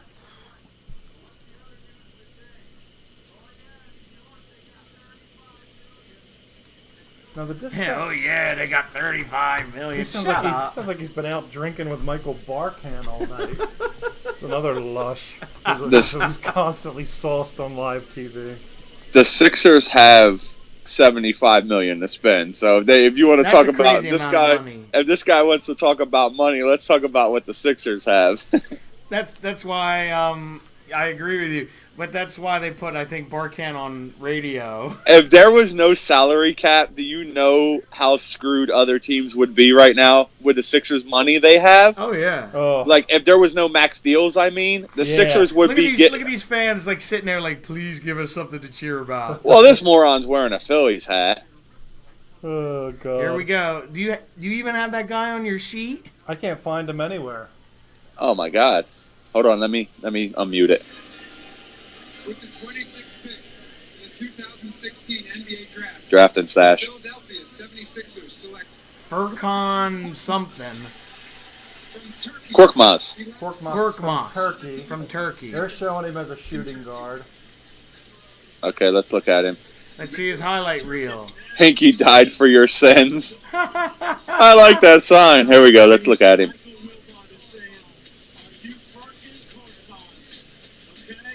Are you fucking kidding me? There you go. There you go. Nice shooting there. Oh, Quick release. man, he looks like Peja with the shot. He really does. Good defense. Well, Got vision down the court. Handling the ball. Finishing. They just called him a draft and stuff. because he's got a $2 million buyout. You got to wait for that contract to expire and then bring him over.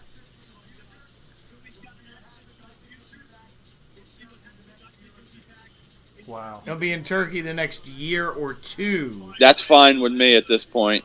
Because I think we just got a kind of guy who plays the same kind of ball as him with the 24th pick. Yeah. So I think they might refine his shooting and bring. He's only 18 years old. So he got time. Yeah, he played on the same team as Dario Saric this year. That's funny. Last year. Now, is it definite he's coming over? I heard yesterday, yes. I heard today, who knows? Oh, God.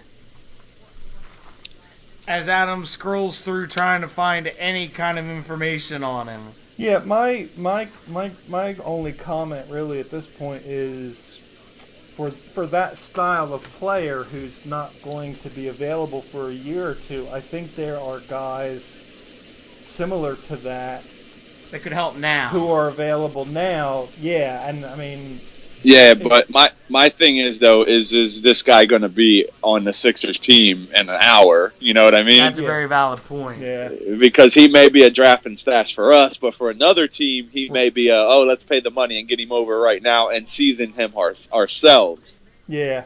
Here you go. Here's a little info on him.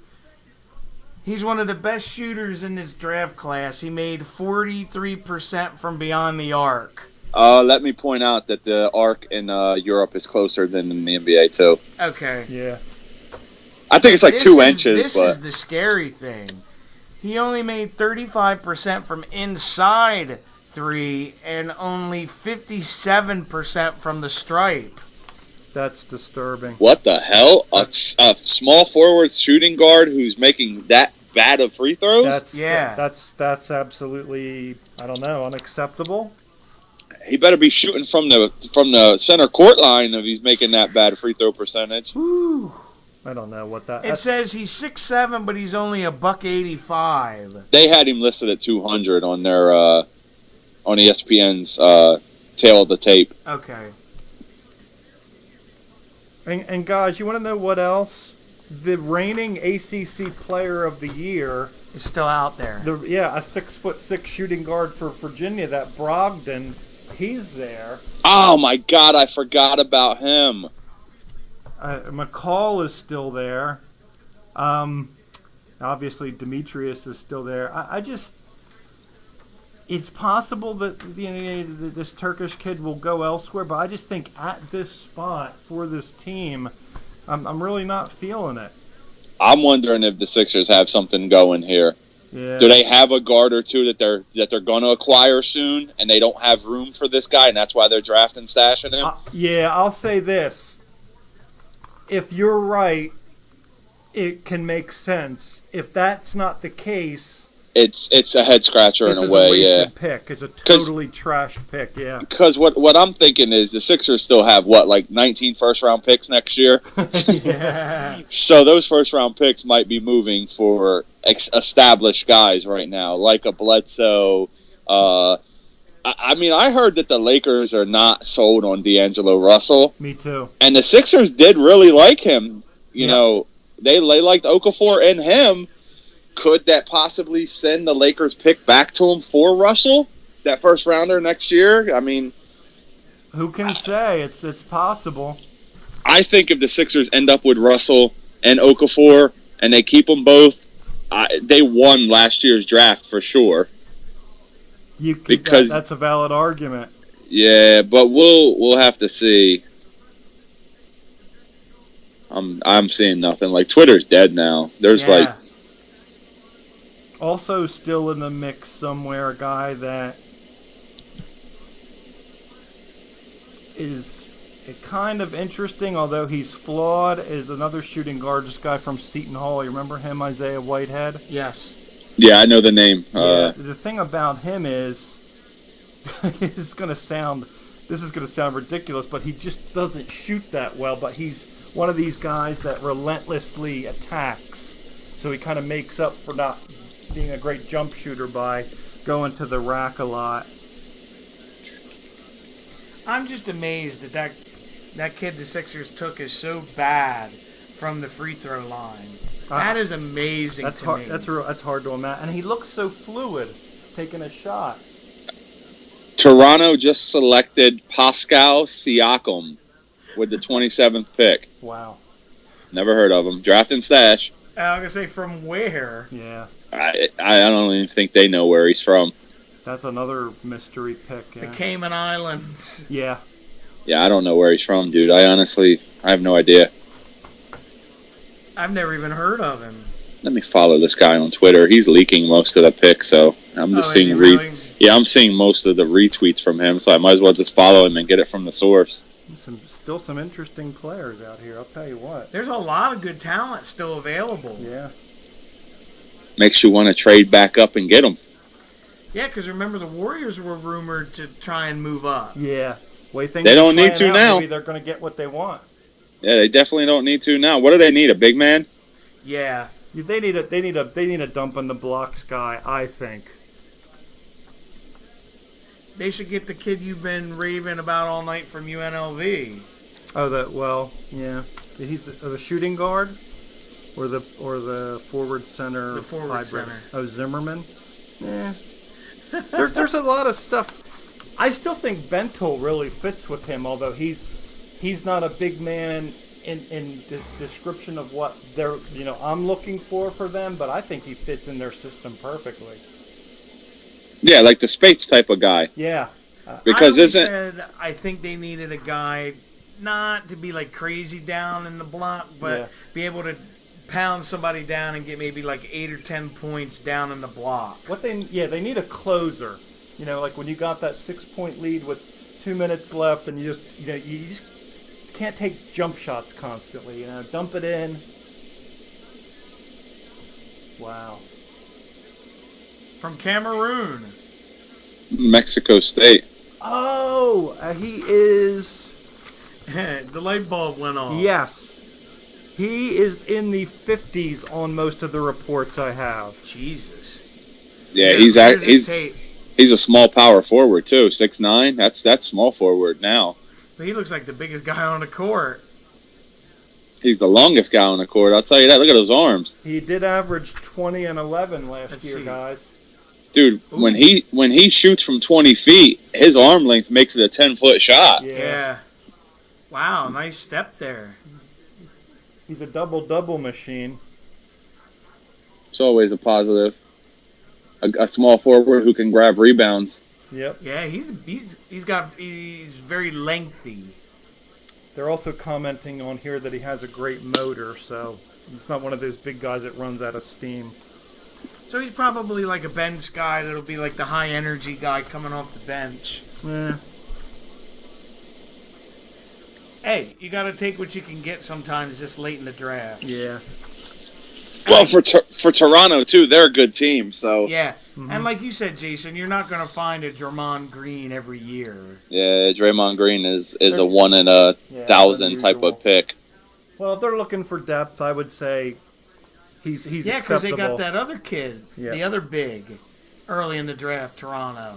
Right. 13 of 27 players drafted tonight are non-American born. Whew. Basically half of the draft. Yep. Yep. 50-50 proposition. That's crazy when you think about it, how far the international game has come. Exactly. Well, more than 13 of them are playing college, though. That's just where they were born. Yeah. Right, origin. Yeah, like this kid that they just drafted there was from what? Cameroon, but he played for New Mexico State. Right. Yeah, I know what you mean.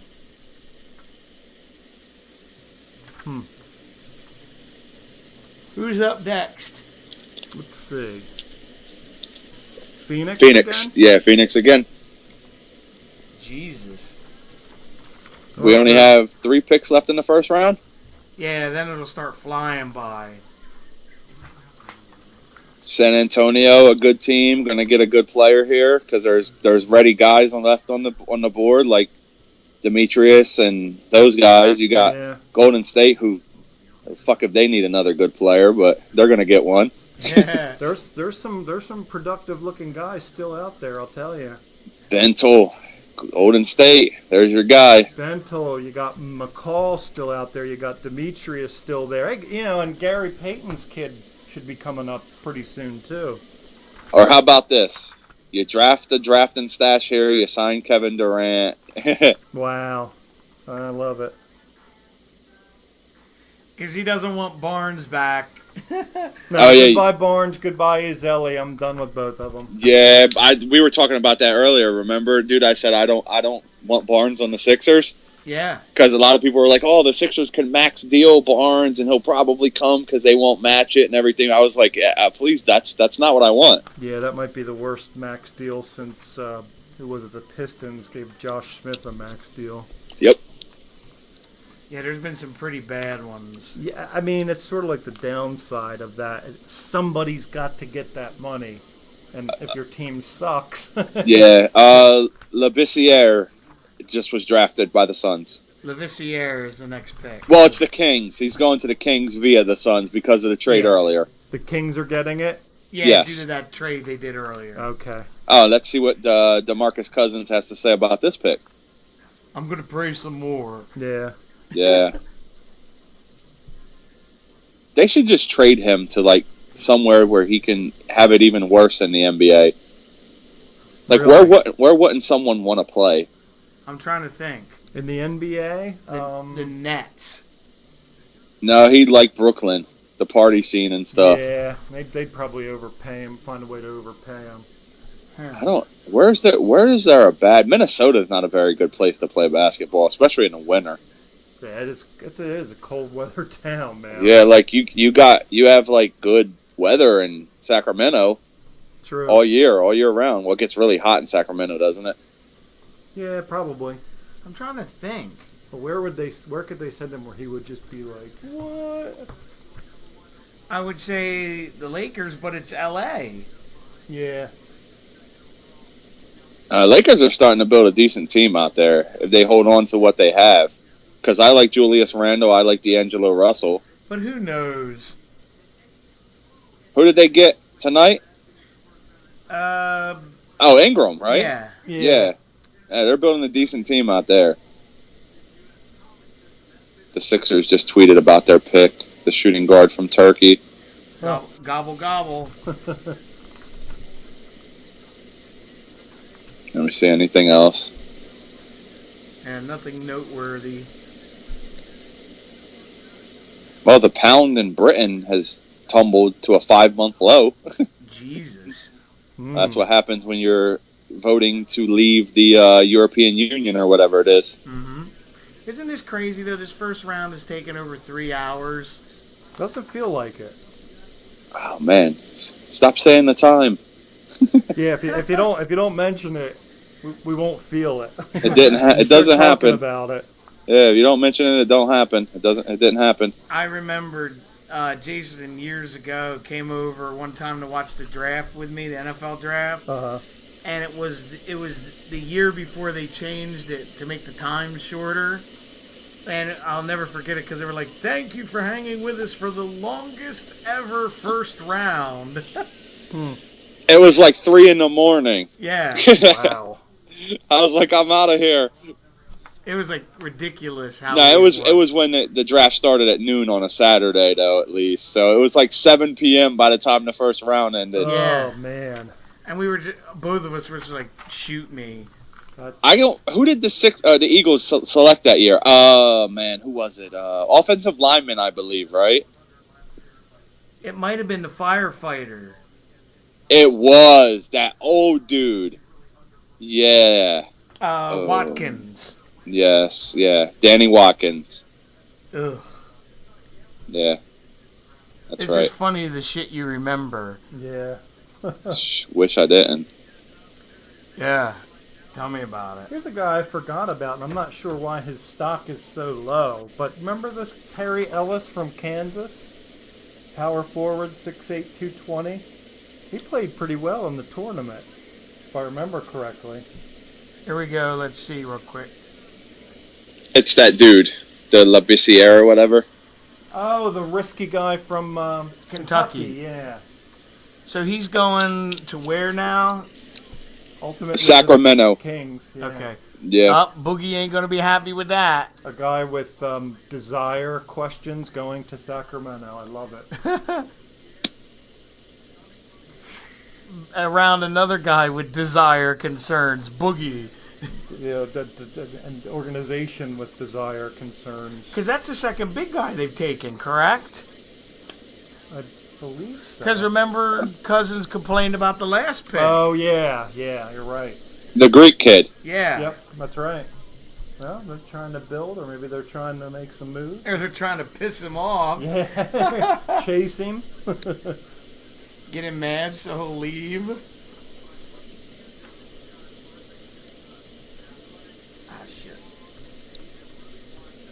Kid's got a nice shot for a bigger kid. Yeah. Yeah, I like his shot. Looks See good his down on inside. the block. Yeah, that was nice. Just threw that kid stuff. That's a good energy play from behind. That's like LeBron right there the other night on Yeah. Iguodala. Transition block. That's good stuff. The comparison is Rafe LaFrentz. There's a blast from the past. I would be insulted.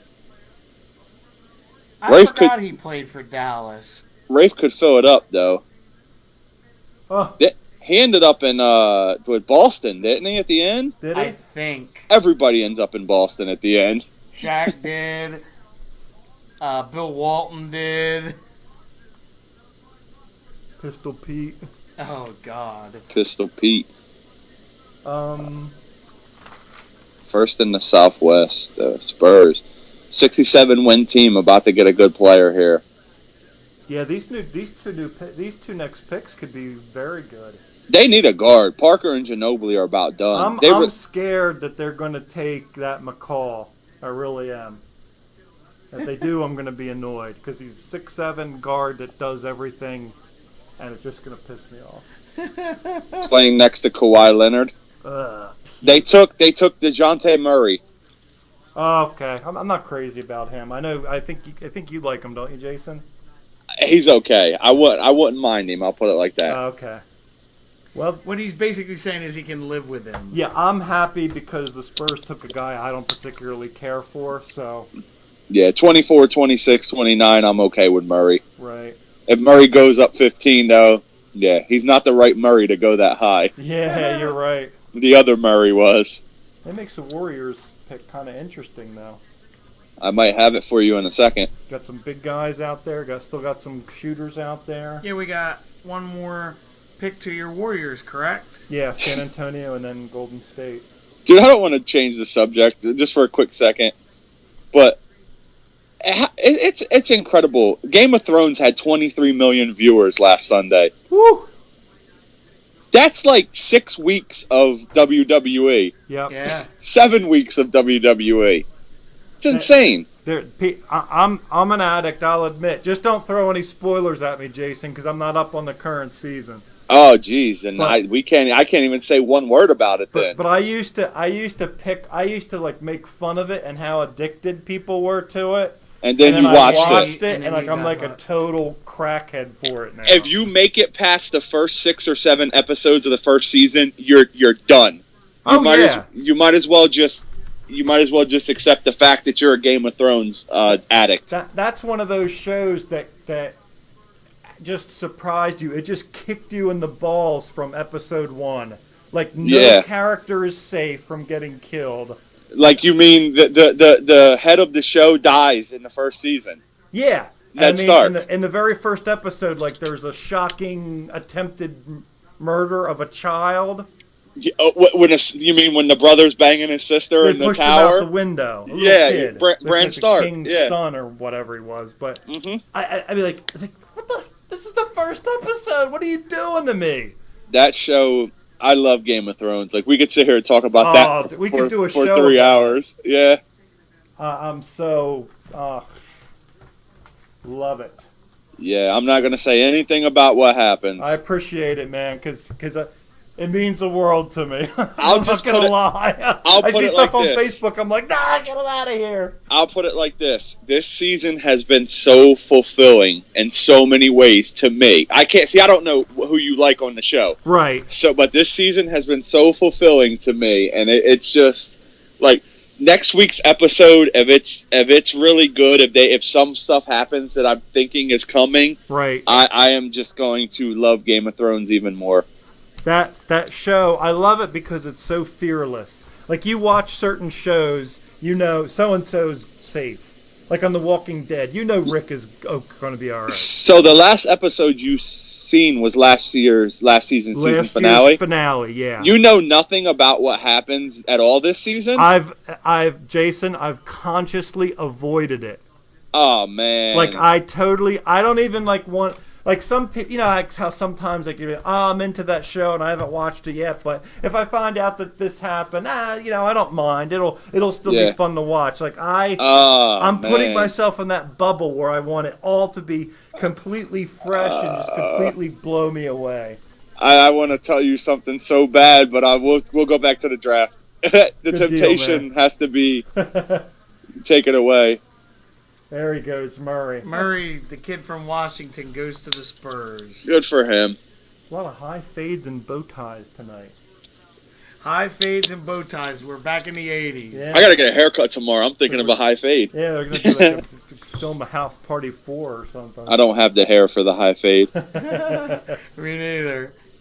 If I get a high fade, I'm gonna look like Bieber. And we don't need that. Nah. Other than the fact that I'm like 8 inches taller than Justin Bieber and 2 times He's the like man. 6'3". Yeah.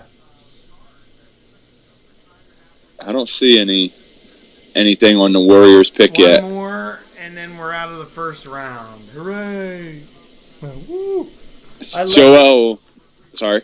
I literally saw the Warriors taking like 5 different players as I was reading earlier today. So. Joel Embiid just tweeted about the kid they drafted. Someone to speak French with. Congrats, my boy. Oh, God. Really? About the kid the Sixers took at 24. TLC. Okay. Golden State Funny. selects Vanderbilt center Damian Jones. Ah. So there's your big man. Huh. Let me see. Let's look him up. I'm just going to throw this out there. Golden State has been very successful in the draft of recent years. So Yeah, it's hard to question what they do until they actually blow one. yeah, it's kind of Only like 20 years old. 7-footer? 7 foot 245. big kid.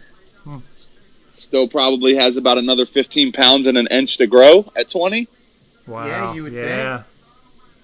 He's right at maybe if he hasn't hit his spurt yet, he might have a little bit, that final little push of growth.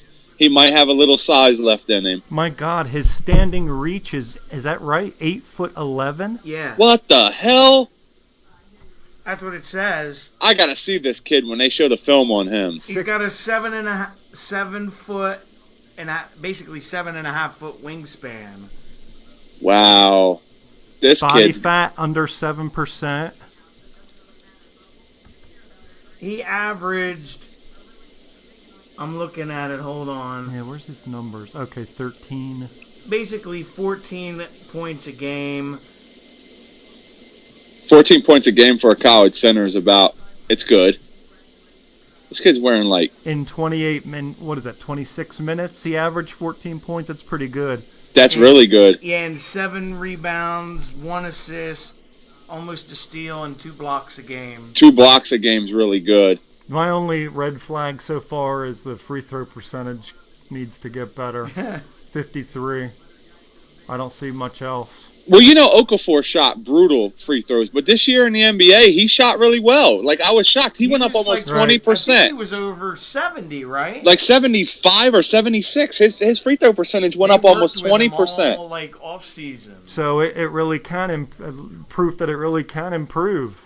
The thing I think too is in college, those guys don't give a shit about free throws. No. You got to remember it's the one and done a lot of times too, the 1 and 1. Yep. So if they They're miss basically miss the first one, there's no adjustments to be made. It's just a rebound. You know what I mean? Say that, and they're just trying to get by without getting hurt. Yeah, that too. Like Yeah. free throws, and I think in college basketball, a kid like that, like it's the last thing they work on. Yep, I agree. I want to see this kid's tape.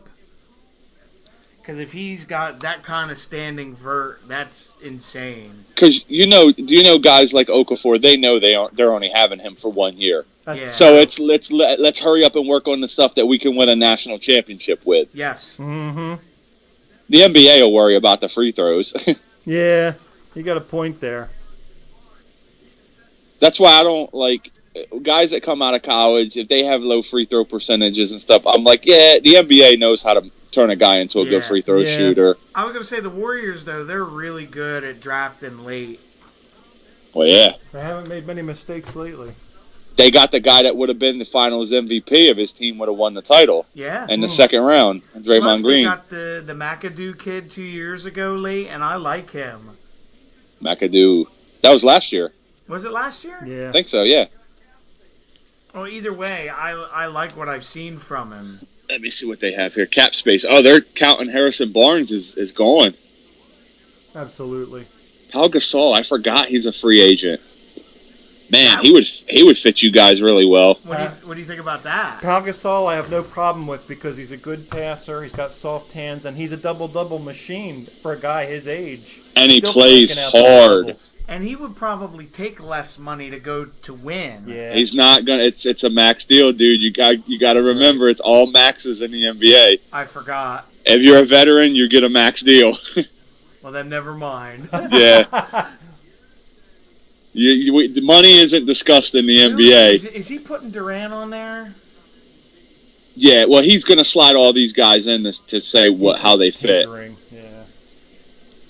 Boston just drafted Deontay Davis Finally.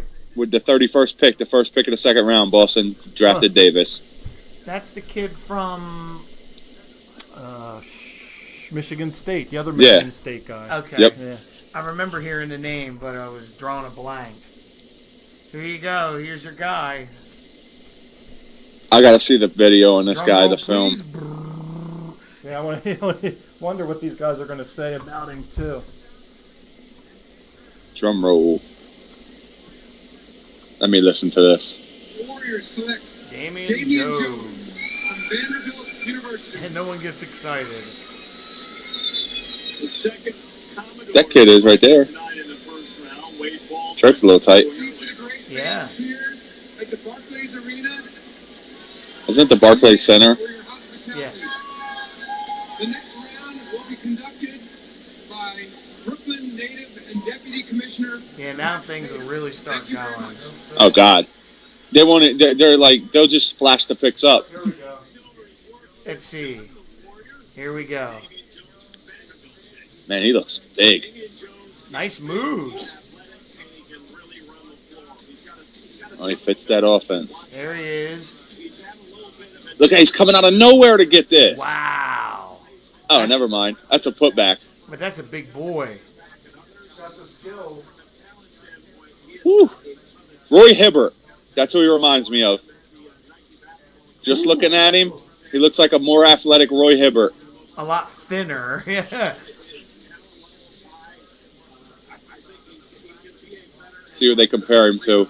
Yeah, I want to see who they compare him to. He looks huge.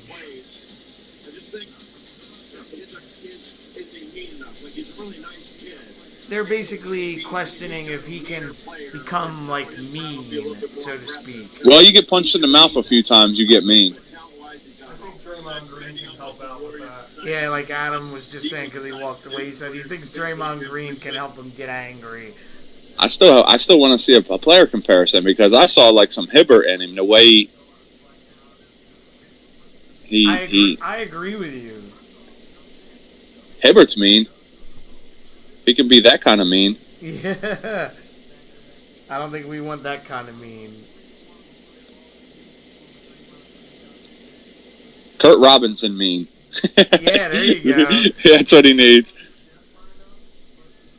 Shout out to our earlier interview. Oh, wow. He was injured, apparently. Damian Jones? Yeah. Son of a bitch. He had surgery on a torn pectoral due to a bench pressing injury at a workout. Okay, pectoral's not really, it's not an NBA scary injury. Yeah, it says he averaged basically 14 points, 7 boards, 1.6 blocks in 26 minutes. Yeah. What the hell? Don't worry, don't mind me. I'm just... No, you're fine. I'm just reading about him. Yeah, I'm kind of like trying to find something here on Twitter, and my thing's He's being... got a 7'4" wingspan. That Damon Jones. Gotcha. Or Damien, excuse me. Gotcha. That's a big fucking dude. God damn it. There we go. All right. But he seems like he would fit in perfectly to what they like to do. Yeah. Hey, you mind if I step away for a minute? God. The water's kicking back. I'll be right back. God. So your thoughts on the pick, Adam? I think it's a good pick. I think he looks. I know that one of the things people are going to say is, well, he looks like he needs to gain weight. But the thing about it is the guy's got no body fat. I think he's fine just where he is. Right. He's 6'11", 245. I mean, he's a big, strong, kid. I like the pick. I think that what Wilbon said was correct, was that, Golden State learned something that they can grow from in the finals. They need to diversify a little bit. LeBron James and Tristan Thompson kind of ran over them a little bit. They basically humbled them. They need to add some physicality. They need to add some size. They need to add some strength. So, and I think that, I don't know what they said about him having having sort of a mean streak. I don't think that's going to be a problem. Not with Draymond Green agitating the fuck out of you. No, I think they'll be fine. And I mean, I believe Azelli's going to be gone and Bogut's done. They had to address the interior at some point in this draft, and there were a number of guys available. I think they picked a good one. It's not who anybody had them picking, but the last 15 picks in this draft have basically been tossed into a meat grinder. Throw it up and see what sticks. Yeah, so, I mean, there were drafts that had him taking Thon Maker. I think this is a better pick than that. There were drafts that had him taking somebody else I wasn't crazy about. Forgive me if I can't recall, but yeah, basically I think this is good. Oh, some people had him taking that Hernan Gomez from Spain that got taken so much earlier. So, It basically, I'm assuming they didn't see anyone that they liked that was worthy enough of moving up, so they just stood pat and took this guy. Yeah, and I mean, I don't think... I'm actually kind of happy because this is not a draft and stash. This is a guy that they're going to expect to get out there and produce. Especially if Bogut and Zealy are both gone. Yeah, and I think if Bogut hangs around, he's going to be maybe a 12, 15-minute guy, tops. So they're going to need somebody that they really can depend on to grow into the center position. I love Spates off the bench, but he's not a big center. Ezeli, you know how I feel about him. I'm annoyed with him. Goodbye. But so yeah, I'm okay with this. I think this guy's ready to play, and I like that they took somebody like that at 30. Yeah, it really doesn't seem like a bad pick. No. Because he said it reminds him of a leaner Roy Hibbert. Yeah, and as bad as things got with Hibbert, I think it's just a matter of having the desire. And I think when you go on a championship team like that, there's going to be a level of competence and energy that's expected. He's going to be under a lot of peer pressure not to half-ass it, if you'll pardon the expression. So he's going to be in competition with his own teammates. They're going to push him. Basically like how Azelli shit the bed in Game 7. Oh, my God. All right, I'm back. Sorry about that. Welcome back. Welcome back. Had to. Yeah, we were just talking about the Warriors pick and how, Joey asked me what I thought about it, and I really think that, I think the Warriors are ready to go back and compete. I don't think they need to push the panic button, but I do think they need to diversify a little bit and getting a 7-foot, 245-pound rim protector. I think that's a great way of diversifying. Yeah. The Celtics traded Deontay Davis to Memphis. Ooh.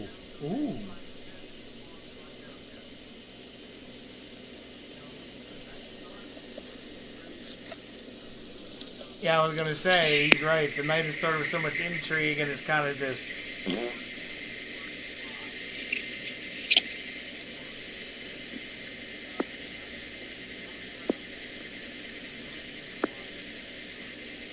What? They traded 31 and 35 for a first rounder in 2019. 2019? Yes, I'm not Wow. kidding you. My first thought was the world could not be here by then. They said it's the Clippers' first round pick. You I guys don't know can't. how that all worked How out. far ahead are they allowed to? You guys can't hear me eating, right? No, All right, I had to grab a snack. no, that's no cool. problem.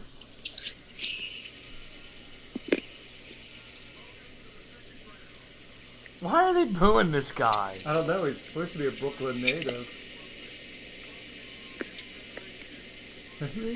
Weak applause.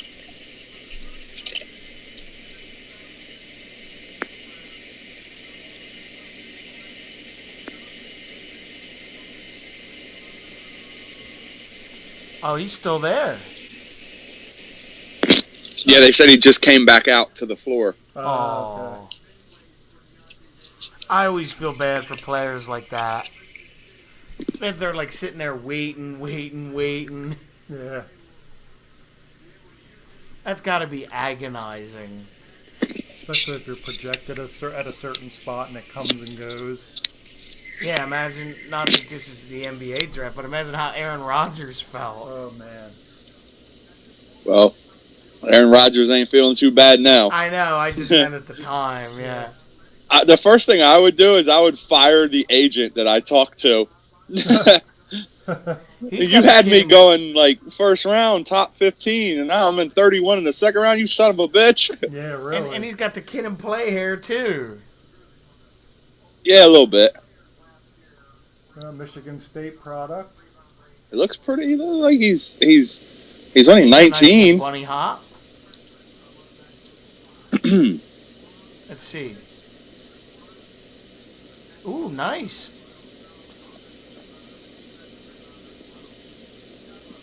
Damn. Good rebounder, they're saying. From what I've seen so far. Little Nice shot. 18-footer there. Yeah. Nice block. Another nice block. He got that guy twice. Yeah. Ooh, took that one right off the glass. They're comparing him to... Larry Nance. Oh my, that guy could. That guy. Now that was a dunker. Oh, the Lakers select Ivica Zubac Oh, with the 32nd Z-Man, pick. The other skin condition is gone. You want a little hydrocortisone for that Zubac on your arm? Yeah, there you Little go. gold bond. Yeah, go on. Shaquille O'Neal.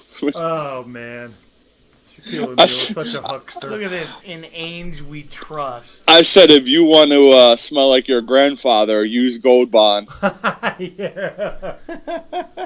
May as well tell him to put Ben Gay on. Yeah. Hey, I do Ugh. for my back. I don't give a shit. Hey, that stuff is no joke, man. Yeah. All that stuff that heats up is really good. I love it. Ben Gay's awesome because I mean, if you have a backache and you have like a stuffed up nose, you're good to go. Yeah. That's true. Put a little under your nostrils and that's going. You'll wake up real quick. I'm a big fan of Tabasco, Oh, really? and sometimes when I eat things, this might sound gross, but I love Tabasco on a lot of stuff because I love spicy food. Not so much anymore. I will honestly take a little bit on my finger and rub it under my nose if I have a stuffed up nose because it immediately opens you up. Wow. That's It's- interesting. Okay. Brian Colangelo says the Sixers are taking a patient approach to building team. Will continue to pursue all available options to do so. How long are we going to have to rebuild? What does that mean exactly? Yeah. It sounds like a politician. Yeah, it sounds like he's saying one thing and then saying another. Yeah, he's a politician. Yeah. Like, we're gonna take- That worries me. We're going to take the patient approach, but we're also pursuing all available options to build the team. It So it's almost kind of sounds like we want to trade a guy, but we want to trade him at our price. You know what I He's- mean? this guy's trying to get a high five from the kid that got drafted, and he just looked away from him like, "Screw you, buddy." Ivica Zubac. Let's see if this guy's good. Ooh, he's heavy for 7'1". He's a big dude. Can't Member wait to of the see Croatian Zubac national versus team. Zubac matchup. Doesn't like everybody who plays basketball in Croatia make their national team? Yeah. Yeah. Well, Hey, there was two nice blocks. he's destroying this USA national team, kid. Damn. That's who he's playing right here. They're playing the U.S. national team. Yeah. That's a good sign. Well, the Lakers desperately need a center. True. Not that I really care, but Yeah, the Lakers desperately need to. Never mind. need new ownership. New Orleans is making this pick right now. They traded 39 and 40 to the Clippers for this pick. Wow. So New Orleans obviously had someone they were really targeting right now. I was about to say, because that's a lot to give up. Gave up back-to-back 6 picks later for this. Let's see who this dream boy is. Check Diallo. Oh, the Kansas center. Yeah, so they obviously thought somebody in between their pick and this pick was going to take him. It makes sense to move up now and get that guy because I saw him earlier on boards at like 20, right? 20, 22? He was in there, yeah. Maybe they think they could pair him and Davis together and kind of, create a great wall or something down low. Yeah, Possibly. I got him, on 22 on one chart. So, yeah, he was up there.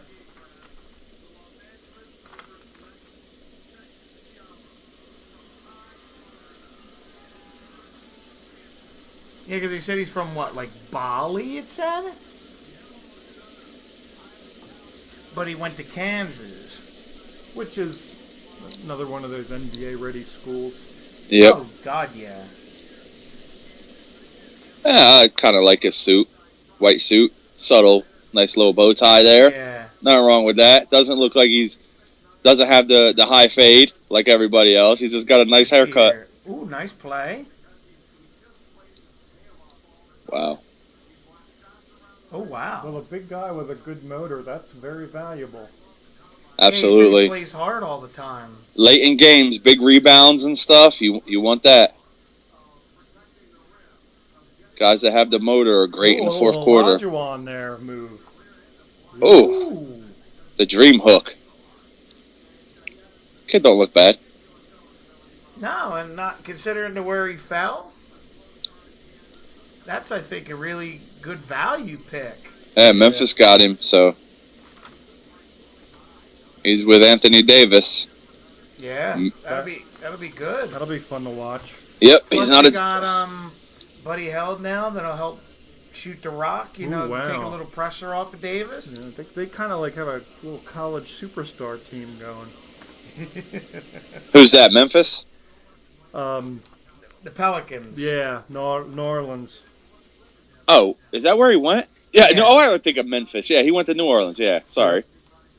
I said they got him and Buddy Held, so that's not too bad. Phoenix just selected Tyler Ulis with the next the point pick. guard from Kentucky. Yes. Another guy that was projected earlier in some mocks. Like way earlier. He was like middle to late first round, if I remember. And I think the hip thing cost him though, because I got him 36 on this one report. Hey, So, and you that's mentioned it earlier. The ACC Player of the Year is still out there. Yeah, Brogdon is still there. Look at this shit, man. These picks are coming in fast and furious. Thank God. Yeah, we got about probably 45 minutes left. Yeah, give or take. It always ends at about midnight. What this kid's going nuts. He probably don't even know who this guy is. He's like, yeah, we took a player. Oh God, he's tiny. 5'10", 149? No wonder. Who? Ulis? What the? Yeah. 5'10", 149. Is he that small? Oh yeah, look at him. He's tiny. He's Muggsy Bogues. Not Wow, look at not that that small. bomb. He's a little water bug. Wow. Ooh. You never know. But I don't know. A point guard with a hip issue. Oof. I'm uncertain about that. Yeah, that steal was not impressive. He just took it off of a guy that you clearly could see could not dribble for shit. Yeah. Yeah. Memphis back on the clock now at 35, I guess. Take Rade Zagarach. Zagarach. Ooh, that sounds painful. Yeah. Is he on your board? He is not, sir. Not that I can see immediately, anyway. Oh, this is saying Colangelo said that both of the players the Sixers drafted in the late first round, it's very possible that they both come over to the NBA. Oh, wow. That makes a lot more sense. I still don't see the Korkmaz kid coming over, not with a $2 million buyout. But they do have the money to do it, though. Never mind. That's true. Oh, there you go. The Bucks select Malcolm Brogdon with the 36th pick in the draft. The ACC Player of the Year. Yep, Virginia's Malcolm I Brogdon. think that's a steal. Oh, Brogdon, he's huge. Brogdon, yeah. He could end up in their starting lineup. The Bucks, yeah. Wait, the Bucks have... Who do the Bucks have? They have They Jabari got that guy with the Parker. really long last name that had like triple doubles like crazy. I can never remember any of the Bucks players for some reason. I always draw a blank. Jabari Parker, I definitely know him. Monroe, right? Yeah, man, that's Give me a it. minute and I'll look up their roster. There's another guy with a weird name who's good. The reason I said Brogon is because on Facebook, actually, so we all can like stay connected. That'd be awesome. Hang on.